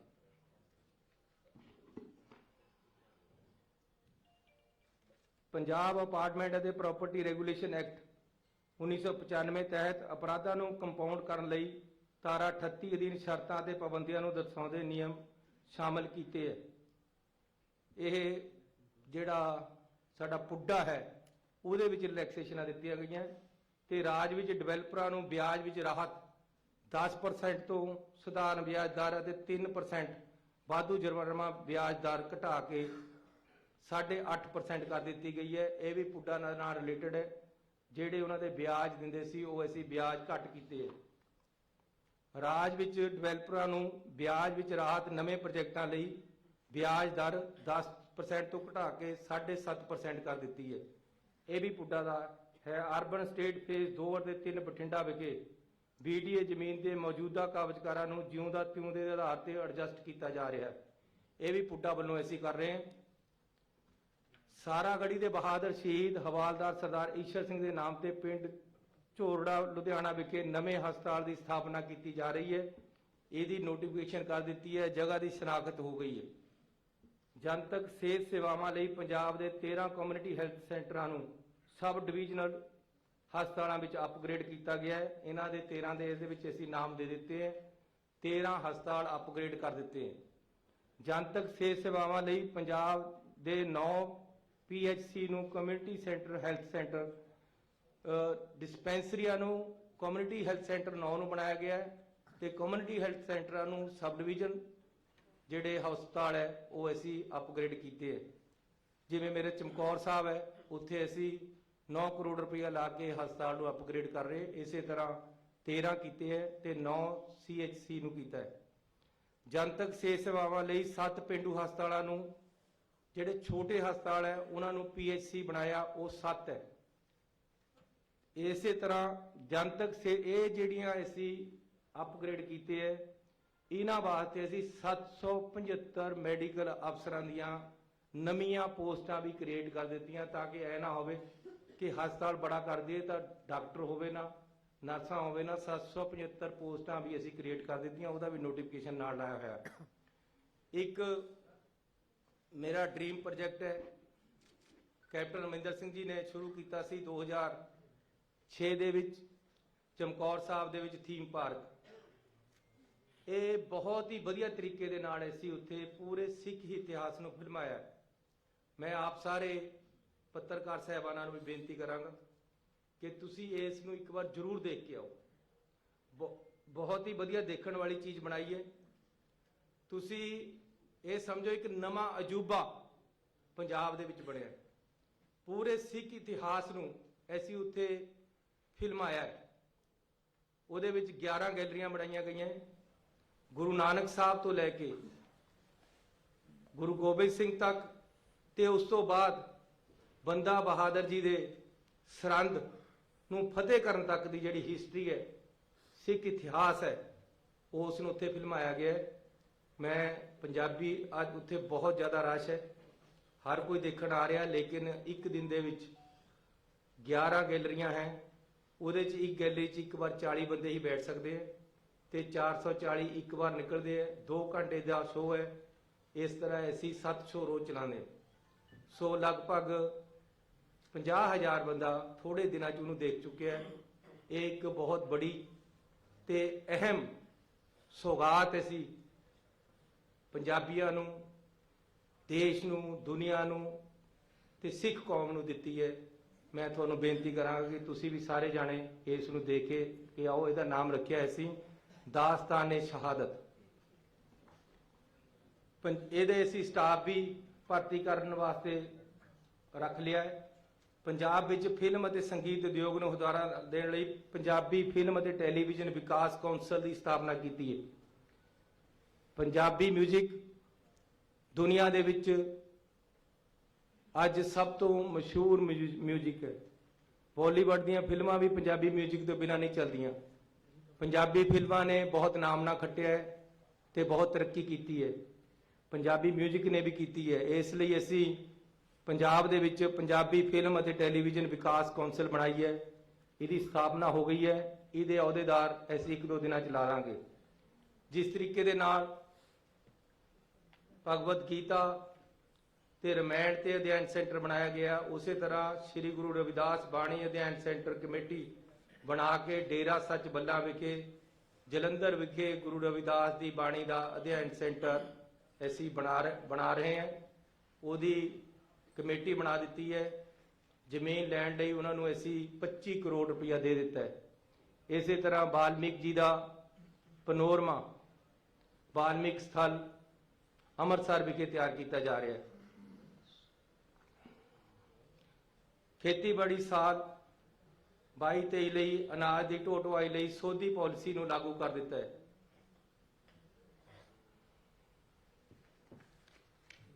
ਕੰਟਰੈਕਟ ਤੇ ਕੰਮ ਕਰ ਰਹੇ ਸਫਾਈ ਸੇਵਕਾਂ ਦੀ ਬਹੁਤ ਡਿਮਾਂਡ ਸੀ, ਸੀਵਰਮੈਨਾਂ ਦੀ ਬਹੁਤ ਡਿਮਾਂਡ ਸੀ ਤੇ ਜਿਹੜੇ ਟਰਾਲੀ ਚਲਾਉਂਦੇ ਗੰਦਗੀ ਢੋਣ ਵਾਲੇ ਡਰਾਈਵਰ ਉਹਨਾਂ ਦੀ ਬੜੀ ਡਿਮਾਂਡ ਸੀ ਕਿ ਸਾਨੂੰ ਪੱਕਾ ਕਰੋ।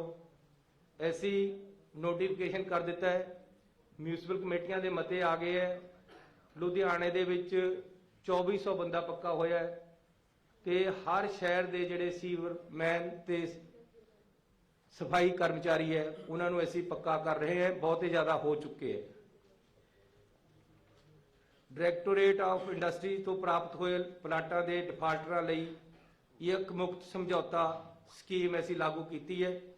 ਪੰਜਾਬ ਲਘੂ ਉਦਯੋਗ ਅਤੇ ਨਿਰਯਾਤ ਕਾਰਪੋਰੇਸ਼ਨ ਅਧੀਨ ਫੋਕਲ ਪੁਆਇੰਟਾਂ ਵਿੱਚ ਡਿਫਾਲਟਰ ਪਲਾਟਾਂ ਲਈ ਇਹ ਇੱਕ ਮੁਕਤ ਸਮਝੌਤਾ ਸਕੀਮ ਲਾਗੂ ਕੀਤੀ ਹੈ। ਸਰਕਾਰੀ ਏਡਡ ਕਾਲਜਾਂ ਵਿੱਚ ਸਹਾਇਕ ਪ੍ਰੋਫੈਸਰਾਂ ਅਤੇ ਨਾਨ ਟੀਚਿੰਗ ਸਟਾਫ ਦੀਆਂ 1925 ਅਸਾਮੀਆਂ ਰੈਗੂਲਰ ਕੀਤੀਆਂ। ਇਹਦਾ ਕਾਰਨ ਇਹ ਹੈ ਕਿ ਮੈਂ ਵੀ ਏਡਡ ਸਕੂਲ ਦੇ ਵਿੱਚ ਪੜ੍ਹਿਆ, ਖਾਲਸਾ ਸਕੂਲ ਖਰੜ। ਕਿਤੇ ਐ ਨਾ ਉਹ ਕਹਿ ਦੇਣ ਯਾਰ ਇਹ ਹੁਣ ਇੱਥੇ ਵੀ ਪੜ੍ਹਿਆ ਇਹ ਵੀ ਹੋ ਜਾਏਗਾ। ਲੇਕਿਨ ਮੈਂ ਖਾਲਸਾ ਸਕੂਲ ਖਰੜ ਦੇ ਵਿੱਚ 6ਵੀਂ ਤੋਂ 11ਵੀਂ ਤੱਕ ਪੜ੍ਹਿਆ। ਏਡਡ ਸਕੂਲ ਮਰ ਰਹੇ ਸੀ, ਇਹਨਾਂ ਦੇ ਟੀਚਰਾਂ ਦੀਆਂ ਪੋਸਟਾਂ ਖਤਮ। ਇਹ ਸੀ ਵੀ ਜਿਹੜਾ ਰਿਟਾਇਰ ਹੋ ਗਿਆ ਗਈ ਪੋਸਟ ਵੀ ਨਾਲੇ ਗਈ। ਇਹ ਅਸੀਂ ਰਿਵਾਈਵ ਕਰਤਾ ਹੈ ਸਾਰਾ ਕੁਝ। ਇਹਨਾਂ ਨੂੰ ਮੁੜ ਤੋਂ ਸੁਰਜੀਤ ਕਰ ਦਿੱਤਾ ਹੈ। ਉਹ ਜਿਹੜੇ ਏਡਡ ਸਕੂਲ ਹੈ ਸਰਹਾਲਾ ਰਣੂਆ ਬੰਗਾ ਵਿਖੇ ਸਰਕਾਰੀ ਕਾਲਜ ਖੋਲ੍ਹਿਆ ਗਿਆ ਹੈ। ਆਦਮਪੁਰ ਜਲੰਧਰ ਵਿਖੇ ਸ਼੍ਰੀ ਕਾਂਸ਼ੀ ਰਾਮ ਜੀ ਜਿਨ੍ਹਾਂ ਨੇ ਬੀਐਸਪੀ ਪਾਰਟੀ ਬਣਾਈ ਉਹਨਾਂ ਦੇ ਨਾਮ ਤੇ ਅਸੀਂ ਸਰਕਾਰੀ ਕਾਲਜ ਖੋਲ ਰਹੇ ਹਾਂ। ਜਗ੍ਹਾ ਦੀ ਸ਼ਨਾਖਤ ਹੋ ਗਈ ਹੈ। ਸਰਕਾਰ ਨੇ ਫੈਸਲਾ ਲੈ ਲਿਆ ਹੈ। ਪੈਸੇ ਵੱਖਰੇ ਅਲਾਟ ਕਰ ਦਿੱਤੇ ਗਏ ਹੈ। ਸ਼੍ਰੀ ਕਾਂਸ਼ੀ ਰਾਮ ਸਰਕਾਰੀ ਕਾਲਜ ਆਦਮਪੁਰ। ਸਾਰੇ ਪ੍ਰਾਈਵੇਟ ਏਡਡ ਸਕੂਲਾਂ ਅਤੇ ਕਾਲਜਾਂ ਲਈ 6ਵਾਂ ਪੇ ਕਮਿਸ਼ਨ ਲਾਗੂ ਕੀਤਾ ਹੈ। ਲਖਮੀਪੁਰ ਖੀਰੀ ਦੇ ਮੰਦਭਾਗੀ ਘਟਨਾ ਵਿੱਚ ਮਾਰੇ ਗਏ 4 ਕਿਸਾਨਾਂ ਨੂੰ ਤੇ ਇੱਕ ਪੱਤਰਕਾਰ ਨੂੰ 50-50 ਲੱਖ ਰੁਪਏ ਦੀ ਗ੍ਰਾਂਟ ਭੇਜੀ ਗਈ ਹੈ। 3 ਕਾਲੇ ਖੇਤੀ ਕਾਨੂੰਨਾਂ ਦੇ ਵਿਰੋਧ ਵਿੱਚ ਸ਼ਹੀਦ ਹੋਏ ਬਹਾਦਰ ਕਿਸਾਨਾਂ ਦੀ ਯਾਦ ਨੂੰ ਸਮਰਪਿਤ ਕਿਸਾਨ ਸਮਾਰਕ ਬਣਾਉਣ ਦਾ ਫੈਸਲਾ ਕੀਤਾ ਹੈ। ਕਿਸਾਨ ਯੂਨੀਅਨ ਆਈਆਂ ਸੀ, ਉਹਨਾਂ ਨੂੰ ਅਸੀਂ ਬੇਨਤੀ ਕੀਤੀ ਹੈ ਤੁਸੀਂ ਦੱਸ ਦਿਓ ਕਿੱਥੇ ਬਣਾਉਣੀਆਂ। ਲੇਕਿਨ ਅਸੀਂ ਗਿੱਦੜਬਾਹੇ 'ਚ 5 ਏਕੜ ਜਗ੍ਹਾ ਦੇਖ ਲਈ ਹੈ। ਕਿਸਾਨਾਂ ਜਿਹੜੇ ਉੱਥੇ ਸ਼ਹੀਦ ਹੋਏ ਹੈ ਤੇ ਜਿਹੜਾ ਇਹ ਸੰਘਰਸ਼ ਚੱਲਿਆ ਇਸ ਨੂੰ ਪੂਰੇ ਤਰ੍ਹਾਂ ਉਹਦੇ ਵਿੱਚ ਫਿਲਮਾਇਆ ਵੀ ਜਾਏਗਾ। ਇੱਕ ਸਦੀਵੀ ਯਾਦਗਾਰ ਇਸ ਦੀ ਬਣਾਈ ਜਾਏਗੀ। ਤੇ ਆਖਿਰ 'ਚ ਮੈਂ ਦੱਸਣਾ ਚਾਹੁੰਦਾ ਕਿ ਨਸ਼ਿਆਂ ਵਿਰੁੱਧ ਲੜਾਈ ਨੂੰ ਅਸੀਂ ਅੰਤ ਪੜਾਅ ਤੱਕ ਲਿਜਾਣਾ ਤੇ ਦੋਸ਼ੀਆਂ ਵਿਰੁੱਧ FIR ਕਰ ਦਿੱਤੀ ਗਈ ਹੈ ਤੇ ਨਸ਼ਿਆਂ ਦੀ ਲੜਾਈ ਦੇ ਵਿੱਚ ਪੰਜਾਬ ਸਰਕਾਰ ਕਿਸੇ ਤਰ੍ਹਾਂ ਦੀ ਕਸਰ ਨਹੀਂ ਛੱਡੇਗੀ। ਜਿਹੜੇ ਲੋਕ ਜਿਨ੍ਹਾਂ ਨੂੰ ਬੜੀਆਂ ਮੱਛੀਆਂ ਕਿਹਾ ਜਾਂਦਾ ਹੈ, ਜਿਨ੍ਹਾਂ ਨੇ ਪੰਜਾਬ ਨੂੰ ਲੁੱਟਿਆ ਤੇ ਕੁੱਟਿਆ, ਜਿਨ੍ਹਾਂ ਨੇ ਪੰਜਾਬ ਦੀਆਂ ਮਾਵਾਂ ਦੀਆਂ ਕੁੱਖਾਂ ਗਾੜੀਆਂ, ਜਿਨ੍ਹਾਂ ਨੇ ਪੰਜਾਬ ਦੀ ਨੌਜਵਾਨੀ ਨੂੰ ਬਰਬਾਦ ਕੀਤਾ, ਉਹਨਾਂ ਨੂੰ ਅਸੀਂ ਕਾਨੂੰਨ ਦੇ ਸਕੰਜੇ ਚੋਂ ਭੱਜਣ ਨਹੀਂ ਦੇਵਾਂਗੇ ਤੇ ਕਾਨੂੰਨ ਆਪਣਾ ਕੰਮ ਕਰੇਗਾ। ਕਿਸੇ ਨਾਲ ਦਰੈਤ ਲਾਗਬਾਜੀ ਜਾਂ ਰਾਜਨੀਤੀ ਨਹੀਂ ਕੀਤੀ ਜਾਏਗੀ। ਜਿਹੜਾ ਇਹਨਾਂ ਕੰਮਾਂ 'ਚ ਹੈ ਉਸ ਨੂੰ ਬਖਸ਼ਿਆ ਨਹੀਂ ਜਾਏਗਾ। ਇਸ ਦੇ ਲਈ ਇਹ 100 ਫੈਸਲੇ ਮੈਂ ਤੁਹਾਨੂੰ ਦਿੱਤੇ ਹੈ, ਲੇਕਿਨ ਫੈਸਲੇ ਸਾਡੇ ਇਸ ਤੋਂ ਵੀ ਜ਼ਿਆਦਾ ਹੋ ਚੁੱਕੇ ਹੈ। ਮੈਂ ਫਿਰ 4 ਤਰੀਕ ਨੂੰ ਤੁਹਾਡੇ ਨਾਲ ਮਿਲਾਂਗਾ, ਲੇਕਿਨ ਫੈਸਲਿਆਂ ਤੋਂ ਬਾਹਰ ਜਿਹੜੇ ਮੈਂ ਇਹਨਾਂ ਫੈਸਲਿਆਂ 'ਚ ਨਹੀਂ ਗਲਾਏ, ਚੰਡੀਗੜ੍ਹ ਦੇ ਵਿੱਚ ਮੇਰੇ ਪੱਤਰਕਾਰ ਭਰਾ ਰਹਿੰਦੇ ਆ, ਉਹਨਾਂ ਨੇ ਮੈਨੂੰ ਹੁਕਮ ਕਰਿਆ ਸੀ ਕਿ ਸਾਡੀਆਂ ਵੀ ਕੁਝ ਡਿਮਾਂਡਾਂ ਹੈਗੀਆਂ। ਉਹਨਾਂ ਦੀਆਂ 3 ਡਿਮਾਂਡਾਂ ਮੈਂ ਤੁਹਾਨੂੰ ਗਿਣਾ ਰਿਹਾ ਜਿਹੜੀਆਂ ਅਸੀਂ ਪਾਸ ਕਰ ਦਿੱਤੀਆਂ, ਉਹ ਮੈਂ ਤੁਹਾਨੂੰ ਬੋਲ ਕੇ ਸੁਣਾ ਰਿਹਾ, ਕਿਉਂਕਿ ਪੱਤਰਕਾਰ ਤੋਂ ਬਿਨਾ ਡੈਮੋਕ੍ਰੈਟਿਕ ਸਿਸਟਮ ਨਹੀਂ ਚੱਲ ਸਕਦਾ, ਕਾਮਯਾਬ ਨਹੀਂ ਹੋ ਸਕਦਾ। ਤੇ ਚੰਗੇ ਪੱਤਰਕਾਰ ਚੰਗੇ ਸਮਾਜ ਨੂੰ ਸਿਰਜਦੇ ਹੈ। ਚੰਗੇ ਪੱਤਰਕਾਰ ਰਾਜਨੀਤੀ ਨੂੰ ਸੇਧ ਦਿੰਦੇ ਹੈ। ਚੰਗਾ ਪੱਤਰਕਾਰੀ ਦੇ ਨਾਲ ਸਰਕਾਰਾਂ ਚੰਗੇ ਤਰੀਕੇ ਨਾਲ ਕੰਮ ਕਰਦੀਆਂ। ਇਸ ਲਈ ਵੈਟਰਨ ਪੱਤਰਕਾਰਾਂ ਲਈ ਮਾਸਿਕ ਵਿੱਤੀ ਸਹਾਇਤਾ 12,000 ਰੁਪਏ ਪ੍ਰਤੀ ਮਹੀਨਾ ਤੋਂ ਵਧਾ ਕੇ 15,000 ਰੁਪਏ ਪ੍ਰਤੀ ਮਹੀਨਾ ਕੀਤੀ ਜਾਂਦੀ ਹੈ। ਮੁਫਤ ਬੱਸ ਸਫ਼ਰ ਸਹੂਲਤਾਂ ਵਿੱਚ ਚੰਡੀਗੜ੍ਹ ਸਥਿਤ ਪੱਤਰਕਾਰਾਂ ਨੂੰ 3200 ਰੁਪਏ ਤੋਂ ਵਧਾ ਕੇ 4,000 ਰੁਪਏ ਅਤੇ ਫੀਲਡ ਸਥਿਤ ਮਾਨਤਾ ਪ੍ਰਾਪਤ ਪੱਤਰਕਾਰਾਂ ਦੀ ਮੁਫਤ ਬੱਸ ਸਫ਼ਰ ਸਹੂਲਤ 2400 ਰੁਪਏ ਤੋਂ ਵਧਾ ਕੇ 3000 ਰੁਪਏ ਕੀਤੀ ਜਾਂਦੀ ਹੈ। ਹੈਲਥ ਇੰਸ਼ੋਰੈਂਸ ਤਹਿਤ ਆਉਂਦੇ ਮਾਨਤਾ ਪ੍ਰਾਪਤ ਅਤੇ ਪੀਲਾ ਕਾਰਡ ਧਾਰਕ ਪੱਤਰਕਾਰਾਂ ਦੇ 5 ਲੱਖ ਰੁਪਏ ਤੋਂ ਵੱਧ ਦੇ ਇਲਾਜ ਉੱਤੇ ਆਉਣ ਵਾਲੇ ਖਰਚੇ ਨੂੰ ਸਰਕਾਰ ਵੱਲੋਂ ਸਹਿਣ ਕੀਤਾ ਜਾਏਗਾ। ਇਹ 3 ਡਿਮਾਂਡਾਂ ਪੱਤਰਕਾਰ ਯੂਨੀਅਨ ਨੇ ਦਿੱਤੀਆਂ ਸੀ, ਲੇਕਿਨ 2 ਡਿਮਾਂਡਾਂ ਹੋਰ ਹੈ ਜਿਹੜੀਆਂ ਕਿ ਅੰਡਰ ਪ੍ਰੋਸੈਸ ਹੈ। ਸੋ ਇਹ ਸਾਡਾ 100 ਦਿਨ ਦਾ ਰਿਪੋਰਟ ਕਾਰਡ ਹੈ। ਅਸੀਂ ਜਿੰਨੀਆਂ 100 ਦਿਨਾਂ ਦੇ ਵਿੱਚ ਕੈਬਨਿਟ ਮੀਟਿੰਗਾਂ ਕਰੀਆਂ ਉਨੀਆਂ 5 ਸਾਲ 'ਚ ਨਹੀਂ ਹੋਈਆਂ। ਅਸੀਂ ਪਹਿਲਾਂ ਜਿਹੜਾ ਮੁੱਖ ਮੰਤਰੀ ਸੀ ਉਹਦੇ ਬਾਰੇ ਪੁੱਛਦੇ ਸੀ ਵੀ ਯਾਰ ਇਹ ਜਾਗਦਾ ਕਾਹਦਾ ਹੈ, ਮੈਨੂੰ ਪੁੱਛਦੇ ਸੌਂਦਾ ਕਾਹਦਾ ਹੈ। ਅਸੀਂ ਦਿਨ ਰਾਤ ਮਿਹਨਤ ਕਰਕੇ, ਹੁਣ ਸਾਡਾ ਅੱਜ ਵੀ ਦਫ਼ਤਰ ਲੱਗਿਆ ਹੋਇਆ ਹੈ, ਕੱਲ ਨੂੰ ਵੀ ਲੱਗਣਾ ਹੈ, ਤੇ ਪਹਿਲੀ ਵਾਰ ਹੈ ਕਿ ਛੁੱਟੀ ਵਾਲੇ ਦਿਨ ਵੀ ਖਜ਼ਾਨਾ ਖੁੱਲ੍ਹਾ ਹੈ ਸਾਡਾ। ਅੱਜ ਸਾਡਾ ਖਜ਼ਾਨਾ ਖੁੱਲ੍ਹਾ ਹੈ। ਇਸ ਕਰਕੇ ਜਿਹੜੇ ਕਹਿੰਦੇ ਸੀ ਜੀ ਖਜ਼ਾਨਾ ਖਾਲੀ ਹੈ, ਅਸੀਂ ਅੱਜ ਹੁਣ ਛੁੱਟੀਆਂ ਵਾਲੇ ਦਿਨ ਵੀ ਖੋਲ ਕੇ ਰੱਖਦੇ। ਪੰਜਾਬ ਨੂੰ ਇੱਕ ਨਵੀਂ ਦਿਸ਼ਾ ਦੇਣ ਦਾ ਸਾਡਾ ਇੱਕ ਤਕੜਾ ਉਪਰਾਲਾ ਹੈ।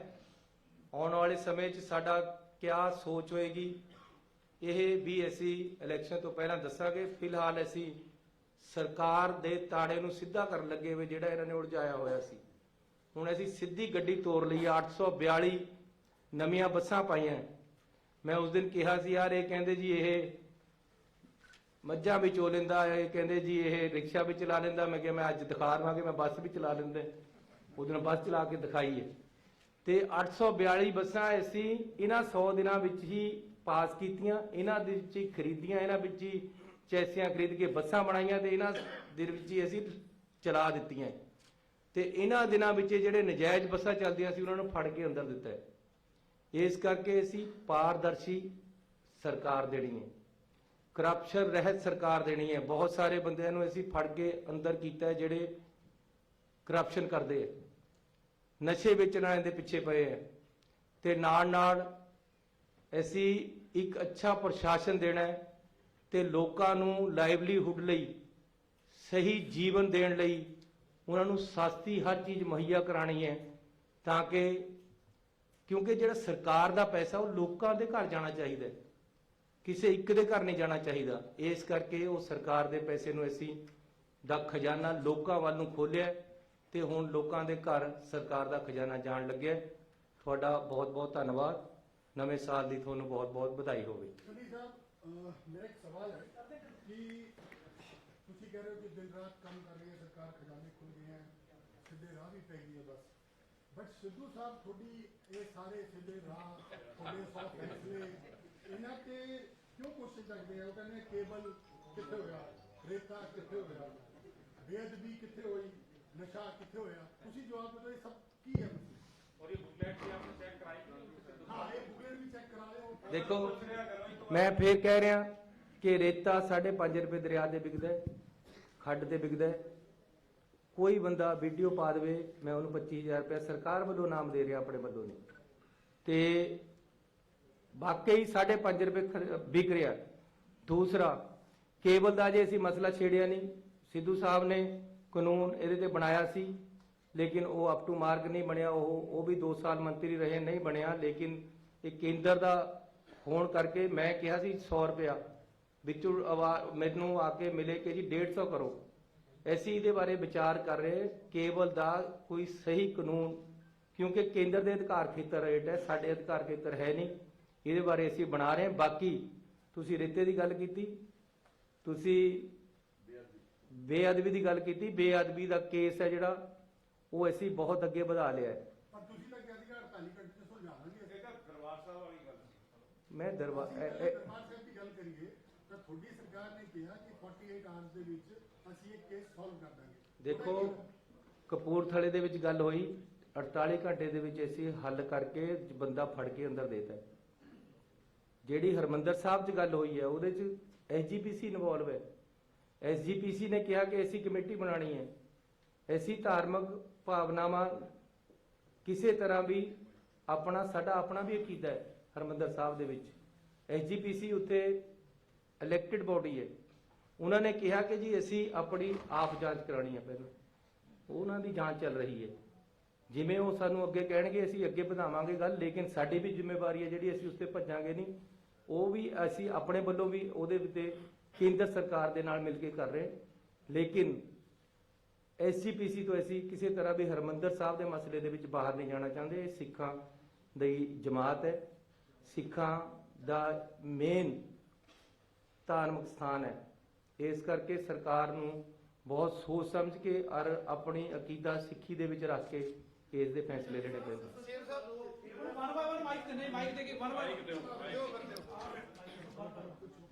ਮੇਰੀ ਆਵਾਜ਼ ਹੀ ਬਹੁਤ ਵਧੀਆ ਹੈ।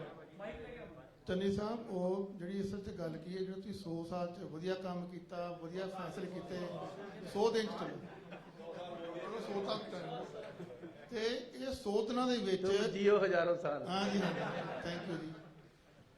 ਗੱਲ ਇਹ ਕਿ ਵੀ ਹਰ ਵਾਰ ਤੁਹਾਡੇ ਕੰਮ ਨੂੰ ਲੈ ਕੇ, ਕਿਉਂਕਿ ਤੁਹਾਡਾ ਤੁਸੀਂ ਨਾਲ ਨਾਲ ਨੋਟੀਫਿਕੇਸ਼ਨ ਦਿਖਾ ਰਹੇ ਹੋ ਕੀ ਹੋ ਰਿਹਾ ਹੈ, ਲੇਕਿਨ ਦੂਜੇ ਪਾਸੇ ਇਲੈਕਸ਼ਨ ਮੋਡ ਸਿਰ ਤੇ ਖੜੀ ਹੈ, ਕਿਉਂਕਿ ਕਿਸੇ ਟਾਈਮ ਵੀ ਜਿਹੜਾ ਕੋਡ ਆਫ ਕੰਡਕਟ ਲੱਗ ਸਕਦਾ ਹੈ। ਇਸ ਦੌਰਾਨ ਪਾਰਟੀ ਪ੍ਰਧਾਨ ਦਾ, ਕਿਉਂਕਿ ਅਕਸਰ ਠੀਕ ਹੈ ਤੁਸੀਂ ਕਈ ਗੱਲਾਂ ਜਵਾਬ ਦਿੰਦੇ ਨਹੀਂ ਹੋ, ਨਜ਼ਰਅੰਦਾਜ਼ ਕਰਦੇ ਹੋ। ਤੁਸੀਂ ਪੁਲਿਸ ਵਾਲੇ ਮਹਿਕਮੇ 'ਚ ਉਹਨਾਂ ਪੁਲਿਸ ਵਾਲੇ ਨੂੰ ਜਿਵੇਂ ਉਹਨਾਂ ਗੱਲ ਕੀਤੀ, ਤੁਸੀਂ ਗੱਲ ਕਹਿਤਾ ਕਿ ਚਲੋ ਮੈਨੂੰ ਹਰ ਮੁਲਾਜ਼ਮ ਜੀ ਚੰਗਾ ਲੱਗਦਾ ਜਾਂ ਜੋ ਵੀ ਹੈ, ਤੁਸੀਂ ਕਾਫੀ ਉਹਨਾਂ ਨੂੰ ਉਸ ਨੂੰ ਕੰਟਰੋਵਰਸੀ ਨੂੰ ਕਾਫੀ ਕਵਰ ਅਪ ਕੀਤਾ, ਲੇਕਿਨ ਉਹਦੇ ਬਾਵਜੂਦ ਕਿਉਂਕਿ ਦਿੱਲੀ ਵੀ ਗਏ ਹੋ, ਰੇ ਵੀ ਉੱਥੇ ਗੱਲਬਾਤ ਵੀ ਕੀਤੀ, ਕੀ ਇਹਨਾਂ ਦਾ ਬਾਰ-ਬਾਰ ਇੱਕ ਕੰਟਰੋਵਰਸੀ ਕ੍ਰੀਏਟ ਕਰਨਾ, ਜਾਂ ਮੇਰੇ ਸਾਥੀ ਨੇ ਕਿਹਾ ਵੀ ਨਹੀਂ ਹੋ ਰਹੇ ਫੈਸਲੇ, ਤੇ ਦਿਖਾ ਰਹੇ ਆਖਰਕਾਰ ਮਸਲਾ ਮਤਲਬ ਹੈ ਕੀ ਹੈ, ਔਰ ਆਪਾਂ ਇਹਦੇ 'ਚ ਦੋ ਟੁਕ ਜਵਾਬ ਦੇ ਦਈਏ ਵੀ ਇਹ ਪਾਰਟੀ ਪ੍ਰਧਾਨ ਕੀ ਕਰ ਰਿਹਾ, ਉਹ ਚੀਫ ਮਿਨਿਸਟਰ ਕੀ ਕਰ ਰਿਹਾ, ਬਾਰ-ਬਾਰ ਇਹ ਗੱਲ ਉੱਠਦੀ ਹੈ, ਇਹਦਾ ਜਵਾਬ ਦਿਓ ਕਿ ਆਪਾਂ ਚਾਹੁੰਦੇ ਤੁਹਾਡੇ ਤੋਂ ਗੱਲ ਨਿਕਲੇ। ਮੈਂ ਆਪਣੀ ਪਾਰਟੀ ਦਾ ਵਫਾਦਾਰ ਸਿਪਾਹੀ ਹੈ। ਪਾਰਟੀ ਨੇ ਜਿਹੜੀ ਮੇਰੀ ਡਿਊਟੀ ਲਗਾਈ ਹੈ ਮੈਂ ਉਹਨੂੰ ਨਿਭਾ ਰਿਹਾ, ਨੇਕ ਨੀਤੀ ਨਾਲ ਨਿਭਾ ਰਿਹਾ, ਇਮਾਨਦਾਰੀ ਨਾਲ ਨਿਭਾ ਰਿਹਾ, ਤਨਦੇਹੀ ਨਾਲ ਨਿਭਾ ਰਿਹਾ। ਬਾਕੀ ਮੈਂ ਤਾਂ ਸਿੱਧੂ ਸਾਹਿਬ ਨੂੰ ਕਿਹਾ ਵੀ ਜਿੱਥੇ ਚੱਲੂਗੀ ਨਾਲ ਤੇਰੇ, ਟਿਕਟਾਂ 2 ਲੈ ਲਈ। ਮੈਂ ਤਾਂ ਉਹਨਾਂ ਦੇ ਨਾਲ ਮਿਲ ਕੇ ਕੰਮ ਕਰਨ ਨੂੰ ਤਿਆਰ ਹਾਂ ਤੇ ਕਰ ਵੀ ਰਿਹਾ। ਬਾਕੀ ਇਹ ਹੈ ਕਿ ਪਾਰਟੀ ਜਿਹੜੀ ਹੁੰਦੀ ਹੈ ਉਹ ਸਰਕਾਰ ਦੀ ਬਾੜ ਹੁੰਦੀ ਹੈ ਤੇ ਪਾਰਟੀ ਨੇ ਆਪਣੀ ਸਰਕਾਰ ਨੂੰ ਉੱਪਰ ਚੱਕਣਾ ਹੁੰਦਾ ਹੈ, ਤੇ ਮੈਂ ਆਪਣੇ ਵੱਲੋਂ ਹਰ ਕੁਰਬਾਨੀ ਪਾਰਟੀ ਲਈ ਹਮੇਸ਼ਾ ਕਰਨ ਨੂੰ ਤਿਆਰ ਰਹਿੰਦਾ ਤੇ ਤਿਆਰ ਹਾਂ। ਮੈਨੂੰ ਜਿਵੇਂ ਪਾਰਟੀ ਕਹੇਗੀ ਮੈਂ ਉਸ ਤਰ੍ਹਾਂ ਚੱਲਣਾ ਹੈ, ਲੇਕਿਨ ਅੱਜ ਜਿਹੜੀ ਇਹ ਹੈ ਇਹ ਸਰਕਾਰ ਦੇ ਕੰਮਾਂ ਤੇ ਅਸੀਂ ਗੱਲ ਕਰ ਰਹੇ ਹਾਂ। ਹੋਰ ਤੁਸੀਂ ਇਹਦੇ ਬਾਰੇ ਕੋਈ ਗੱਲ ਪੁੱਛਣੀ ਤਾਂ ਚੰਨੀ ਸਾਹਿਬ ਇਧਰਲੇ ਪਾਸੇ। ਚੰਨੀ ਸਾਹਿਬ, ਮੇਰਾ ਸਵਾਲ ਆਪਣੇ ਕੁਲੀਗ ਦੇ ਨਾਲ ਅੱਗੋਂ ਹੀ ਹੈ ਕਿ ਤੁਸੀਂ ਬੜੇ ਨੈਕਸਸ ਤੋੜੇ, ਬੜਿਆਂ ਨੂੰ ਕੀਲ ਲਿਆ। ਨਵਜੋਤ ਸਿੱਧੂ 100 ਦਿਨ ਚ ਕੀਲਿਆ ਨਹੀਂ ਗਿਆ, ਜੁਗਤ ਹੈ ਨਹੀਂ, ਜੁਗਾੜ ਹੈ ਨਹੀਂ, ਕੀ ਕਰਨਾ ਹੈ? ਕਰੋ ਰਹਿਣ ਤੋਂ ਹੋਰ ਕੋਈ ਗੱਲ ਕਰ। ਚੰਨੀ ਸਾਹਿਬ ਤੁਸੀਂ ਕਿਹਾ ਵੀ ਚੱਲੂਗੀ ਨਾਲ ਤੇਰੇ, ਟਿਕਟਾਂ 2 ਲੈ ਲਈ। ਇੱਕ ਟਿਕਟ ਤਾਂ ਤੁਹਾਡੇ ਕੋਲ ਹੈਗੀ ਆ, ਦੂਸਰੀ ਲੈਣ ਵਾਸਤੇ ਤਿਆਰ ਨਹੀਂ ਹੈ। ਲਗਾਤਾਰ ਹੀ ਸਵਾਲ ਵੀ ਤੁਹਾਡੇ ਉੱਤੇ ਖੜੇ ਕੀਤੇ ਜਾ ਰਹੇ ਨੇ ਕਿ ਲੋਲੀਪੌਪ ਵੰਡੇ ਜਾ ਰਹੇ ਨੇ ਜਾਂ ਕੁਝ ਵੀ ਹੈਗਾ। ਇਹ ਵੀ ਕਿਹਾ ਜਾ ਰਿਹਾ ਕਿ ਬਿਨਾਂ ਲਾੜੇ ਤੋਂ ਜਿਹੜੀ ਬਰਾਤ ਹੈਗੀ ਆ ਉਹ ਜਾ ਨਹੀਂ ਸਕਦੀ ਹੈਗੀ ਵਿਧਾਨ ਸਭਾ ਦੇ ਵਿੱਚ। ਕੀ ਲੱਗ ਰਿਹਾ ਹੈਗਾ ਕਿ ਜਿਹੜਾ ਸੀਐਮ ਦਾ ਫੇਸ ਹੈਗਾ, ਸੀਐਮ ਦਾ ਫੇਸ ਹਾਈ ਕਮਾਂਡ ਨੇ ਕਿਹਾ ਕਿ ਕੋਈ ਵੀ ਨਹੀਂ ਹੋਊਗਾ, ਹਾਈ ਕਮਾਂਡ ਹੀ ਫੇਸ ਹੋਊਗਾ। ਤੁਹਾਡਾ ਨਾਂ ਅੱਗੇ ਵਧਾਇਆ ਜਾ ਰਿਹਾ ਤੇ ਸਿੱਧੂ ਸਾਹਿਬ ਕਹਿੰਦੇ ਨੇ ਕਿ ਮੈਂ ਮੁੱਖ ਮੰਤਰੀ ਬਣਨਾ ਹੈਗਾ। ਤੇ ਇਹਦੇ ਨਾਲ ਹੀ ਮੇਰਾ ਦੂਸਰਾ ਸਵਾਲ ਇਹ ਹੈਗਾ ਕਿ ਕੱਲ ਜਿਸ ਤਰ੍ਹਾਂ ਕਿ ਪੰਥਕ ਇਕੱਠ ਕੀਤਾ ਜਾ ਰਿਹਾ ਹੈਗਾ ਸ੍ਰੀ ਦਰਬਾਰ ਸਾਹਿਬ ਦੇ ਮੰਜੀ ਸਾਹਿਬ ਹਾਲ ਦੇ ਵਿੱਚ ਬੇਅਦਬੀ ਦੇ ਮਸਲੇ ਨੂੰ ਲੈ ਕੇ, ਉਹਨੂੰ ਸਰਕਾਰ ਕਿਸ ਤਰ੍ਹਾਂ ਦੇਖ ਰਹੀ ਹੈ? ਦੇਖੋ, ਬੇਅਦਬੀ ਦੇ ਮਸਲਾ ਜਿਹੜਾ ਹੈ ਇਹਦੇ ਨਾਲ ਕੋਰਟ ਵੀ ਨਾਲ ਚੱਲਦੀ ਹੈ। ਕੋਰਟ ਵੱਲੋਂ ਬੜੀਆਂ ਰਿਸਟ੍ਰਿਕਸ਼ਨਾਂ, ਔਰ ਤੁਹਾਨੂੰ ਪਤਾ ਕਿ ਪਿਛਲੀ ਸਰਕਾਰ ਨੇ ਇਹਨੂੰ ਬੁਰੀ ਤਰ੍ਹਾਂ ਉਲਝਾਇਆ ਹੋਇਆ, ਸਾਨੂੰ ਉਧਰ ਵੀ ਪੂਰੀ ਲੜਾਈ ਦੇਣੀ ਪੈ ਰਹੀ ਹੈ। ਹੁਣ ਵੀ ਇੱਕ ਬੰਦੇ ਨੇ 164 ਦੇ ਬਿਆਨ ਦਿੱਤੇ ਬਾਬੇ ਦੇ ਖਿਲਾਫ, ਉਹਦੇ ਵਿੱਚ ਅਸੀਂ ਬਾਬੇ ਦੇ ਵਾਰੰਟ ਲਏ, ਬਾਬੇ ਦੇ ਬੰਦੇ ਜਾ ਕੇ ਸਟੇ ਲਿਆਏ। ਕੋਰਟ ਨੇ ਸਾਨੂੰ ਕਹਿਤਾ ਤੁਸੀਂ ਇਹਨੂੰ ਔਰ ਇਹਦੀ ਕਸਟੋਡੀਅਲ ਇੰਟਰੋਗੇਸ਼ਨ ਨਹੀਂ ਕਰ ਸਕਦੇ, ਜੇਲ੍ਹ ਜਾ ਕੇ ਪੁੱਛ ਲਓ। ਅਸੀਂ ਜਾ ਕੇ ਉੱਥੇ ਪੁੱਛਿਆ, ਜਿਹੜੀ ਸਿੱਟ ਹੈ ਉਹਨੇ ਜੋ ਮੈਨੂੰ ਦੱਸਿਆ ਗਿਆ ਸਿੱਟ ਵੱਲੋਂ, ਉੱਥੇ ਜਾ ਕੇ ਪੁੱਛਿਆ, ਉਹਨੇ ਸੈਟੀਸਫੈਕਟਰੀ ਜਵਾਬ ਨਹੀਂ ਦਿੱਤੇ। ਇਹ ਗੱਲਾਂ ਮੈਨੂੰ ਜੋ ਪਤਾ ਲੱਗੀਆਂ ਮੈਂ ਤੁਹਾਨੂੰ ਉਹ ਦੱਸ ਰਿਹਾ। ਉੱਥੋਂ ਟੀਮ ਨੂੰ ਪੁੱਛਣ ਗਏ, 3 ਵਾਰ ਟੀਮ ਨਹੀਂ ਮਿਲੀ, ਅਲਟੀਮੇਟਲੀ ਇੱਕ ਬਜ਼ੁਰਗ ਆਦਮੀ ਮਿਲਿਆ। ਹੁਣ ਫੇਰ ਬਾਬੇ ਤੋਂ ਅਸੀਂ ਕੋਰਟ ਵਿੱਚ ਕਿਹਾ ਕਿ ਸਾਨੂੰ ਇਹਦੀ ਕਸਟੋਡੀਅਲ ਇੰਟਰੋਗੇਸ਼ਨ ਦਿਓ, ਇਹ ਸਾਨੂੰ ਸਹੀ ਜਵਾਬ ਨਹੀਂ ਦੇ ਰਹੇ।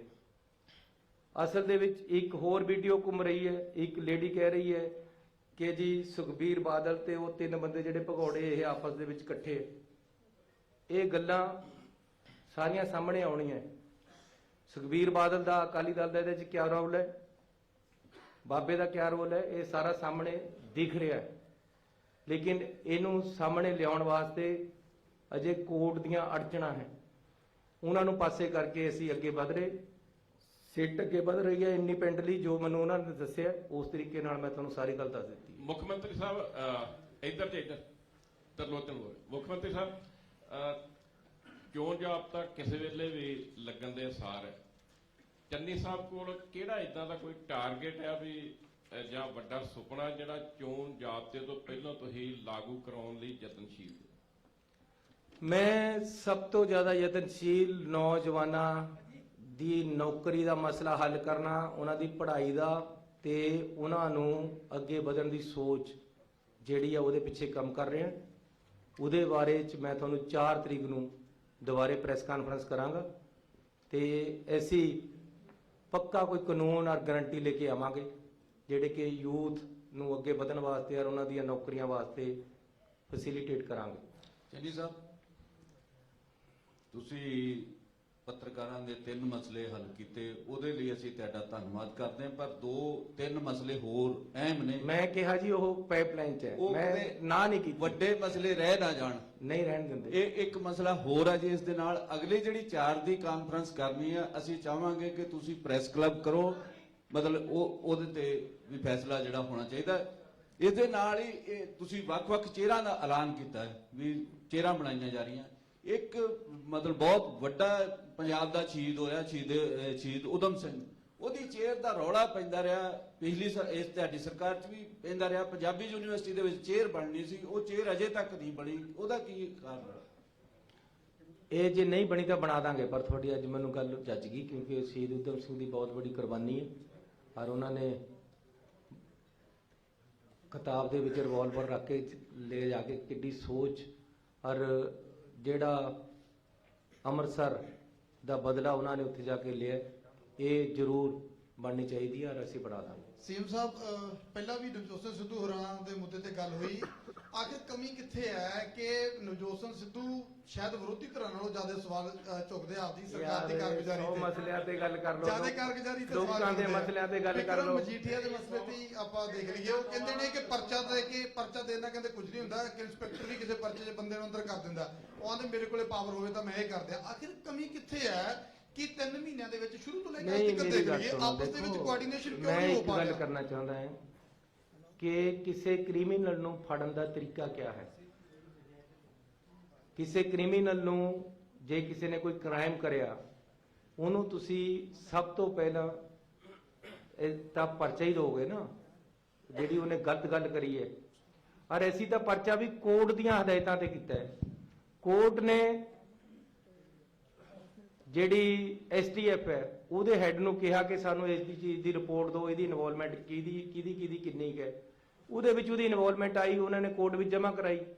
ਕੋਰਟ ਨੇ ਕਿਹਾ ਤੁਸੀਂ ਇਹਦੇ ਤੇ ਕਾਰਵਾਈ ਕਰੋ। ਹਾਈ ਕੋਰਟ ਦੇ ਆਦੇਸ਼ ਹੈ, ਹਾਈ ਕੋਰਟ ਦੇ ਆਦੇਸ਼ ਪਰ ਅਸੀਂ FIR ਕੀਤੀ ਹੈ। ਐਸਟੀਐਫ ਦੀ ਪੂਰੀ ਰਿਪੋਰਟ FIR ਦੇ ਵਿੱਚ ਦਰਜ ਹੈ। ਰਿਪੋਰਟ ਤੇ ਹੀ ਦਾ ਹੀ ਪਰਚਾ ਬਣਿਆ ਹੈ ਤੇ ਉਹ ਪਰਚੇ ਤੇ ਕਾਰਵਾਈ ਹੋ ਰਹੀ ਹੈ। ਇਹ ਕਹਿੰਦੇ ਸੀ ਜਮੇ ਹੀ ਮਤਲਬ ਪਹਿਲਾਂ ਹੀ ਜਦ ਪਤਾ ਲੱਗ ਗਿਆ ਆਮ ਆਦਮੀ ਵਾਲਿਆਂ ਨੂੰ ਕਿ ਜੀ ਇਹ ਤਾਂ ਪਰਚਾ ਹੋਣ ਲੱਗਿਆ ਹੈ, ਉਹਨਾਂ ਨੇ ਕਹਿਤਾ ਬੋਧਾ ਪਰਚਾ ਕਰਨਗੇ। ਜੇ ਬੋਧਾ ਪਰਚਾ ਹੁੰਦਾ ਤਾਂ ਡਿਸਟ੍ਰਿਕਟ ਕੋਰਟ 'ਚ ਰੱਦ ਹੋ ਜਾਣਾ ਸੀ। ਹੋ ਜਾਣਗੇ ਸੈਟੀਸਫਾਈ। ਮੈਂ ਤੁਹਾਨੂੰ ਦੱਸਦਾ, ਇੱਕ ਸ਼ੇਰ ਹੈ ਕਿ ਆਤੇ ਆਤੇ ਆਏਗਾ ਦਿਲ ਕੋ करार, जाते जाते बेकरारी जाएगी। फिक्र ना करो, घर सारे मसले हल कर देने। सीएम साहब मैं कहता देता आते आते आएगा दिल को करार, जाते जाते बेकरारी जाएगी। हम भी आपकी राहों में खड़े हैं। ਕ੍ਰਿਟਿਸਾਈਜ਼ ਕਰਦੇ ਆ ਸਰਕਾਰ ਨੂੰ, ਸਰਕਾਰ ਲਈ ਫਾਇਦੇਮੰਦ ਹੈ ਇਮੇਜਲੀ ਕਿ ਐਪਰੀਸ਼ੀਏਟ ਕਰੇਗਾ ਤੁਹਾਡੇ ਜਿਹੜਾ ਅੱਗੋਂ ਚੋਣਾਂ ਦੇ ਵਿੱਚ ਉਹਦਾ ਕੀ ਅਸਰ ਹੋਏਗਾ, ਜਿਵੇਂ ਉਹ ਕ੍ਰਿਟਿਸਾਈਜ਼ ਕਰਦੇ ਨੇ ਓਪਨਲੀ ਸਟੇਜਸ ਤੇ ਆ ਕੇ। ਮੇਰੀ ਗੱਲ ਸੁਣੋ, ਮੈਂ ਹਮੇਸ਼ਾ ਕ੍ਰਿਟਿਸਿਜ਼ਮ ਨੂੰ ਵੈਲਕਮ ਕਰਦਾ ਹਾਂ, ਚਾਹੇ ਉਹ ਕੋਈ ਵੀ ਕਰ ਰਿਹਾ ਹੋਵੇ। ਮੇਰਾ ਭਰਾ ਵੀ ਜੇ ਮੈਨੂੰ ਕਹੇ ਤੂੰ ਇੱਥੇ ਗਲਤ ਹੈ ਤਾਂ ਮੈਂ ਆਪਣੇ ਆਪ ਨੂੰ ਠੀਕ ਕਰ ਲੈਂਦਾ। ਹੋਰ ਦੱਸੋ ਜੀ ਕੋਈ ਗੱਲ। सीएम साहब ਹੋ ਗਿਆ ਸਰ। चलिए जी, हम भी आपकी राहों में खड़े हैं जनाब। ਨਹੀਂ ਇਹਦਾ ਅਸਲੀ ਸ਼ੇਰ ਕੀ ਹੈ ਜਿਹੜਾ ਤੁਹਾਡੇ ਵਾਸਤੇ ਉਹ ਬਣਦਾ। ਤੁਸੀਂ ਮੈਨੂੰ ਇਹ ਕਹਿ ਸਕਦੇ ਹੋ ਕਿ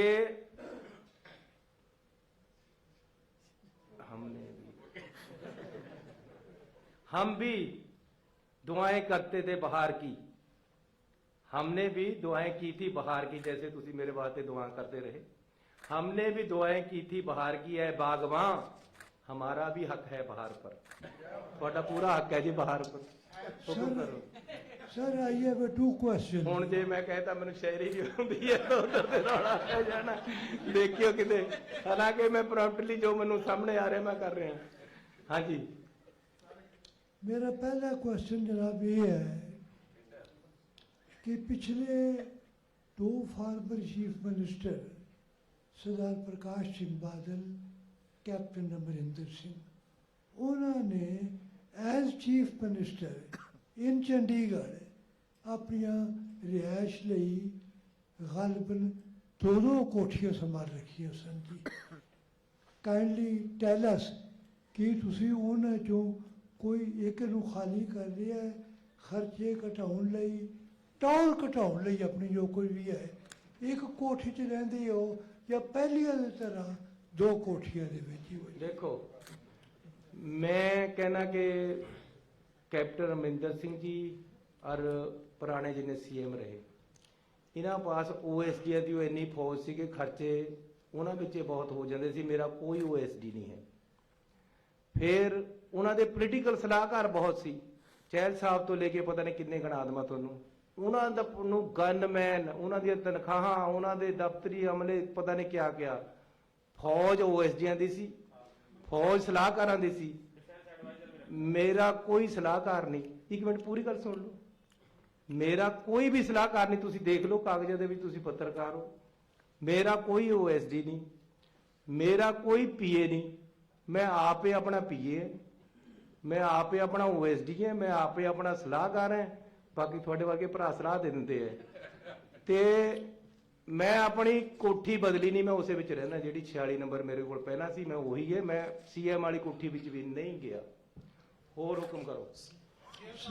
हाँ जी, हुण उन्होंने पूछ लेने दो। सर दूसरा एक मिनट, क्वेश्चन। हाँ जी दूसरा पूछ लो। दूसरा क्वेश्चन है सर, पिछले कई सालों विच पंजाब की पॉलिटिक्स विच, सियासत विच बेगम मरूसा आलम नां दी पाकिस्तानी महिला जिहड़ी कैप्टन अमरिंदर सिंह दी निशेवाना जी नूं लिया करो तुसीं। सर मेरा पॉइंट ये है कि वो हुण ਚਲੇ ਗਏ ਨੇ ਜੀ, ਪੰਜਾਬ ਛੱਡ ਗਏ ਨੇ। ਦੇਖੋ ਦੀਵਾਨਾ ਜੀ 80 ਨੂੰ ਤੁਸੀਂ ਪਾਰ ਕਰ ਗਏ, 80 ਨੂੰ ਤੁਸੀਂ ਪਾਰ ਕਰ ਗਏ, 80 ਨੂੰ ਕੈਪਟਨ ਸਾਹਿਬ ਪਾਰ ਕਰ ਗਏ। ਮੈਂ ਤੁਹਾਡੇ ਦੋਨਾਂ ਦੀ ਗੱਲ 'ਚ ਨਹੀਂ ਬੋਲਣਾ। सीएम साहब ਲੋਕ ਹਿੱਤ ਦਾ ਮਸਲਾ ਹੈ ਜੀ। सीएम साहब ਜਿਹੜਾ ਮੇਰਾ ਸਵਾਲ ਹੈ ਜੀ ਉਹ ਆਮ ਲੋਕਾਂ ਨਾਲ ਜੁੜਿਆ ਹੋਇਆ ਹੈ। ਜਿਹੜੇ ਕਿ ਆਮ ਆਦਮੀ ਪਾਰਟੀ ਵਾਲੇ ਜਿਹੜੇ ਤੁਸੀਂ 3 ਰੁਪਏ ਘੱਟ ਬਿਜਲੀ ਦਾ ਜਿਹੜਾ ਯੂਨਿਟ ਘੱਟ ਕਰਿਆ ਹੈ, ਉਹਨਾਂ ਦਾ ਇਹਦੇ ਵਿੱਚ ਇੱਕ ਉਹਨਾਂ ਨੇ ਨੈਗੇਟਿਵ ਪੁਆਇੰਟ ਜਿਹੜਾ ਹੈਗਾ ਪਿਛਲੇ ਦਿਨੀ ਇੱਕ ਇੰਟਰਵਿਊ ਦੇ ਵੀ ਦਿੱਤਾ ਹੈ ਕਿ ਜਿਹੜੇ ਲੋਕਾਂ ਨੂੰ ਬਿੱਲ ਦਿੱਤੇ ਜਾ ਰਹੇ ਹੈ ਉਹ 2 ਮਹੀਨੇ ਦਿੱਤੇ ਜਾ ਰਹੇ ਤੇ ਜਿਹੜੇ ਇੰਡਸਟਰੀਲਿਸਟ ਹੈ ਉਹਨਾਂ ਨੂੰ 1 ਮਹੀਨੇ ਦਾ। ਤਾਂ ਜਿਹੜੇ ਕੰਜ਼ਿਊਮਰ ਹੈ ਜਿੰਨੇ ਉਹ ਯੂਨਿਟ ਮਤਲਬ ਵਰਤੀ ਜਾਂਦੇ ਹੈ ਤੇ ਉਨੇ ਪੈਸੇ ਵਧੀ ਜਾਂਦੇ ਹੈ। ਅਗਰ ਉਹ 1 ਮਹੀਨੇ ਦਾ ਬਿੱਲ ਤੁਸੀਂ ਕਰੋ ਤਾਂ ਜਿਹੜਾ ਹੈਗਾ ਲੋਕਾਂ ਨੂੰ ਉਹਦਾ ਵਿੱਤੀ ਫਾਇਦਾ ਹੋਏਗਾ। ਇਦਾਂ ਹੈ ਕਿ ਇਹ ਮੈਂ ਰੀਤ ਨਹੀਂ ਸ਼ੁਰੂ ਕੀਤੀ, ਇਹ ਪਿਛਲੇ 10-15 ਸਾਲਾਂ ਤੋਂ 2 ਮਹੀਨੇ ਦਾ ਹੀ ਬਿੱਲ ਆ ਰਿਹਾ। ਉਹਦੇ ਨਾਲ ਕੀ ਹੈ ਕਿ 2 ਜਣਿਆਂ ਨੂੰ 2 ਵਾਰ ਨਹੀਂ ਜਾਣਾ ਪੈਂਦਾ, ਖਰਚਾ ਸਰਕਾਰ ਦਾ ਘਟਦਾ ਹੈ। ਇਸ ਕਰਕੇ ਐਸੀ ਕੋਈ ਨਵੀਂ ਰੀਤ ਨੂੰ ਸ਼ੁਰੂ ਕਰੀ। ਜਿਸ ਤਰ੍ਹਾਂ ਦੇ 2 ਮਹੀਨੇ ਦੇ ਪਹਿਲਾਂ ਦੇ ਬਿੱਲ ਆ ਰਹੇ ਉਸ ਤਰ੍ਹਾਂ ਹੀ ਆ ਰਹੇ, ਲੇਕਿਨ ਹੁਣ ਜਿਹੜੇ ਬਿੱਲ ਆ ਰਹੇ ਉਹ 3 ਰੁਪਏ ਘੱਟ ਪ੍ਰਤੀ ਯੂਨਿਟ ਘੱਟ ਹੋ ਕੇ ਆ ਰਹੇ ਤੇ ਲੋਕਾਂ ਨੂੰ ਇਹਦੀ ਬੜੀ ਭਾਰੀ ਰਾਹਤ ਮਿਲੀ ਹੈ। ਜਿਹੜੇ ਆਮ ਆਦਮੀ ਵਾਲਿਆਂ ਨੇ ਫਾਰਮ ਭਰੇ ਸੀ ਗਰੰਟੀ ਕਾਰਡ ਉਹ ਘਰੇ ਪਏ ਐਕਸਪਾਇਰ ਹੋ ਗਏ, ਇਸ ਕਰਕੇ ਵੀ ਥੋੜਾ ਜਿਹਾ ਉਹਨਾਂ ਨੂੰ ਲੱਗਦਾ ਵੀ ਕੰਮ सीएम साहब सीएम ਸਰਕਾਰ ਨੇ 2% ਦਾ ਬਿਜਲੀ ਦਾ ਲਿਆ ਜਾ ਰਿਹਾ ਹੈ। ਆ ਮੇਰੇ ਕੋਲ ਬਿੱਲ ਹੈਗਾ ਦਿਖਾ ਦਿੰਦਾ। ਇਹ ਕੋਈ ਅੱਜ ਦਾ ਨਹੀਂ ਲਿਆ ਜਾ ਰਿਹਾ, ਕੋਈ ਗੱਲ ਨਹੀਂ। ਮਰੰਡੇ ਮੈਂ ਵੀ ਮਰੰਡੇ ਦਾ ਹੀ ਹਾਂ, ਤੁਸੀਂ ਵੀ ਮਰੰਡੇ ਦੇ ਹੀ ਹੈ, ਆਪਾਂ ਇਕੱਠੇ ਹੀ ਰਹਿੰਦੇ ਹਾਂ ਉੱਥੇ। ਇਸ ਕਰਕੇ ਇਹ ਕੋਈ ਨਵੀਂ ਨਹੀਂ ਲੱਗਿਆ ਹੈ, ਇਹ ਬਲਕਿ 10% ਸੀ, ਇਹ ਘਟਿਆ ਹੈ। ਸੋ ਮੇਰਾ ਖਿਆਲ ਹੈ ਹੁਣ ਸਾਰਿਆਂ ਦਾ ਬਹੁਤ ਬਹੁਤ ਧੰਨਵਾਦ। सीएम साहब सीएम साहब पिछले दिनों ना काफी घटनाएं हो रही हैं। अगर लुधियाना ब्लास्ट की बात करें या पटियाला में भी, सीख फॉर जस्टिस और प्रो खालिस्तानी ऑर्गेनाइजेशन बहुत इन्वॉल्व हो रही है पंजाब में। उसको लॉ एंड ऑर्डर मेंटेन करने के लिए पंजाब सरकार क्या कुछ कर रही है? और मेरी बात सुनो, सीएम साहब मेरा भी इसके साथ ही है कि the way investigation has already been carried out in bomb blast in Ludhiana. All the links are from Pakistan. What we are doing, what strategy we are adopting for the upcoming elections? देखो कहते सरहद पे तनाव है क्या, जरा पता तो करो चुनाव है क्या। ये राहतदारी का शहर है।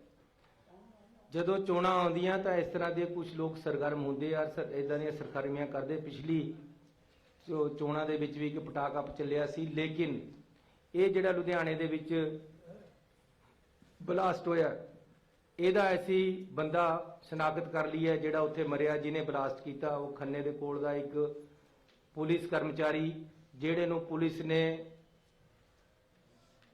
ਚਿੱਟੇ ਡਰੱਗ ਦੇ ਕੇਸ ਦੇ ਵਿੱਚ ਕੱਢਿਆ ਹੋਇਆ ਹੈ, ਉਹ ਬੰਦੇ ਨੇ ਇਹ ਕੰਮ ਕੀਤਾ ਹੈ ਤੇ ਉਹਦੀ ਸ਼ਨਾਖਤ ਹੋ ਗਈ ਹੈ। ਇਸ ਦੇ ਕੇਸ ਦੇ ਡਰੱਗ ਦੇ ਜਿਹੜੇ ਬੜੇ ਸਰਗਣਾ ਹੈ ਉਹਨਾਂ ਵੱਲੋਂ ਵੀ ਇਹ ਇਸ਼ਾਰਾ ਕਰਦਾ ਹੈ। ਇਸ ਕਰਕੇ ਇਹਦੇ ਪੰਜਾਬ ਵਿੱਚ ਵੀ ਜਿਹੜਾ ਹੈ ਹੋ ਸਕਦੀਆਂ ਬਾਹਰ ਵੀ ਹੋਣ। ਬਾਹਰ ਤੇ ਜਿਹੜੇ ਇਧਰ ਭਾਈ ਸਾਹਿਬ ਕਹਿ ਰਹੇ ਇਹ ਕੋਈ ਪਹਿਲੀ ਵਾਰ ਨਹੀਂ ਆ, ਉਹ ਅੱਗੇ ਵੀ ਇਸ ਤਰ੍ਹਾਂ ਹੀ ਬੋਲਦਾ ਰਹਿੰਦਾ ਹੈ। ਇਹਦਾ ਸਾਡੇ ਤੇ ਕੋਈ ਬਹੁਤਾ ਅਸਰ ਨਹੀਂ ਹੈ, ਲੇਕਿਨ ਪੰਜਾਬ ਸਰਕਾਰ ਲਾਅ ਐਂਡ ਆਰਡਰ ਤੇ ਪੂਰਾ ਕੰਟਰੋਲ ਹੈ ਤੇ ਕਿਸੇ ਤਰ੍ਹਾਂ ਦੀ ਵੀ ਕੋਈ ਡਰ ਦੀ ਭਾਵਨਾ ਨਹੀਂ ਹੋਣੀ ਚਾਹੀਦੀ, ਨਾ ਹੀ ਹੈ ਤੇ ਨਾ ਹੀ ਅਸੀਂ ਰਹਿਣ ਦੇਵਾਂਗੇ। ਹਰ ਤਰੀਕੇ ਨਾਲ ਪੰਜਾਬ ਸਰਕਾਰ ਸક્ષਮ ਹੈ ਹਰ ਤਰ੍ਹਾਂ ਦੇ ਖਤਰੇ ਦੇ ਨਾਲ ਜੂਝਣ ਵਾਸਤੇ। ਤੇ ਅਸੀਂ ਸਾਰਿਆਂ ਨੂੰ ਮੈਂ ਬੇਨਤੀ ਕਰਨਾ ਚਾਹੁੰਦਾ ਹਾਂ ਕਿ ਆਪਸੀ ਭਾਈਚਾਰਾ ਸਾਡਾ ਹਮੇਸ਼ਾ ਤੇ ਬਣਿਆ ਹੋਇਆ, ਇਸੇ ਤਰ੍ਹਾਂ ਬਣਿਆ ਰਹਿਣਾ ਰਹੇ ਤੇ ਕੋਈ ਘਬਰਾਉਣ ਦੀ ਲੋੜ ਨਹੀਂ ਹੈ। ਅਜਿਹੇ ਬੰਦੇ ਦੇਸ਼ ਨੂੰ ਹਮੇਸ਼ਾ ਕੋਸ਼ਿਸ਼ ਕਰਦੇ ਰਹਿੰਦੇ ਆ ਡਿਸਟਰਬ ਕਰਨ ਦੀ, ਲੇਕਿਨ ਦੇਸ਼ ਸਾਡਾ ਏਕਤਾ ਅਖੰਡਤਾ ਦੇ ਨਾਲ ਮਜ਼ਬੂਤ ਹੈ ਤੇ ਅਸੀਂ ਮਜ਼ਬੂਤੀ ਦੇ ਨਾਲ ਹੀ ਰਹਾਂਗੇ ਤੇ ਇਸੇ ਤਰ੍ਹਾਂ ਅੱਗੇ ਵਧਦੇ ਰਹਾਂਗੇ। ਬਹੁਤ ਧੰਨਵਾਦ।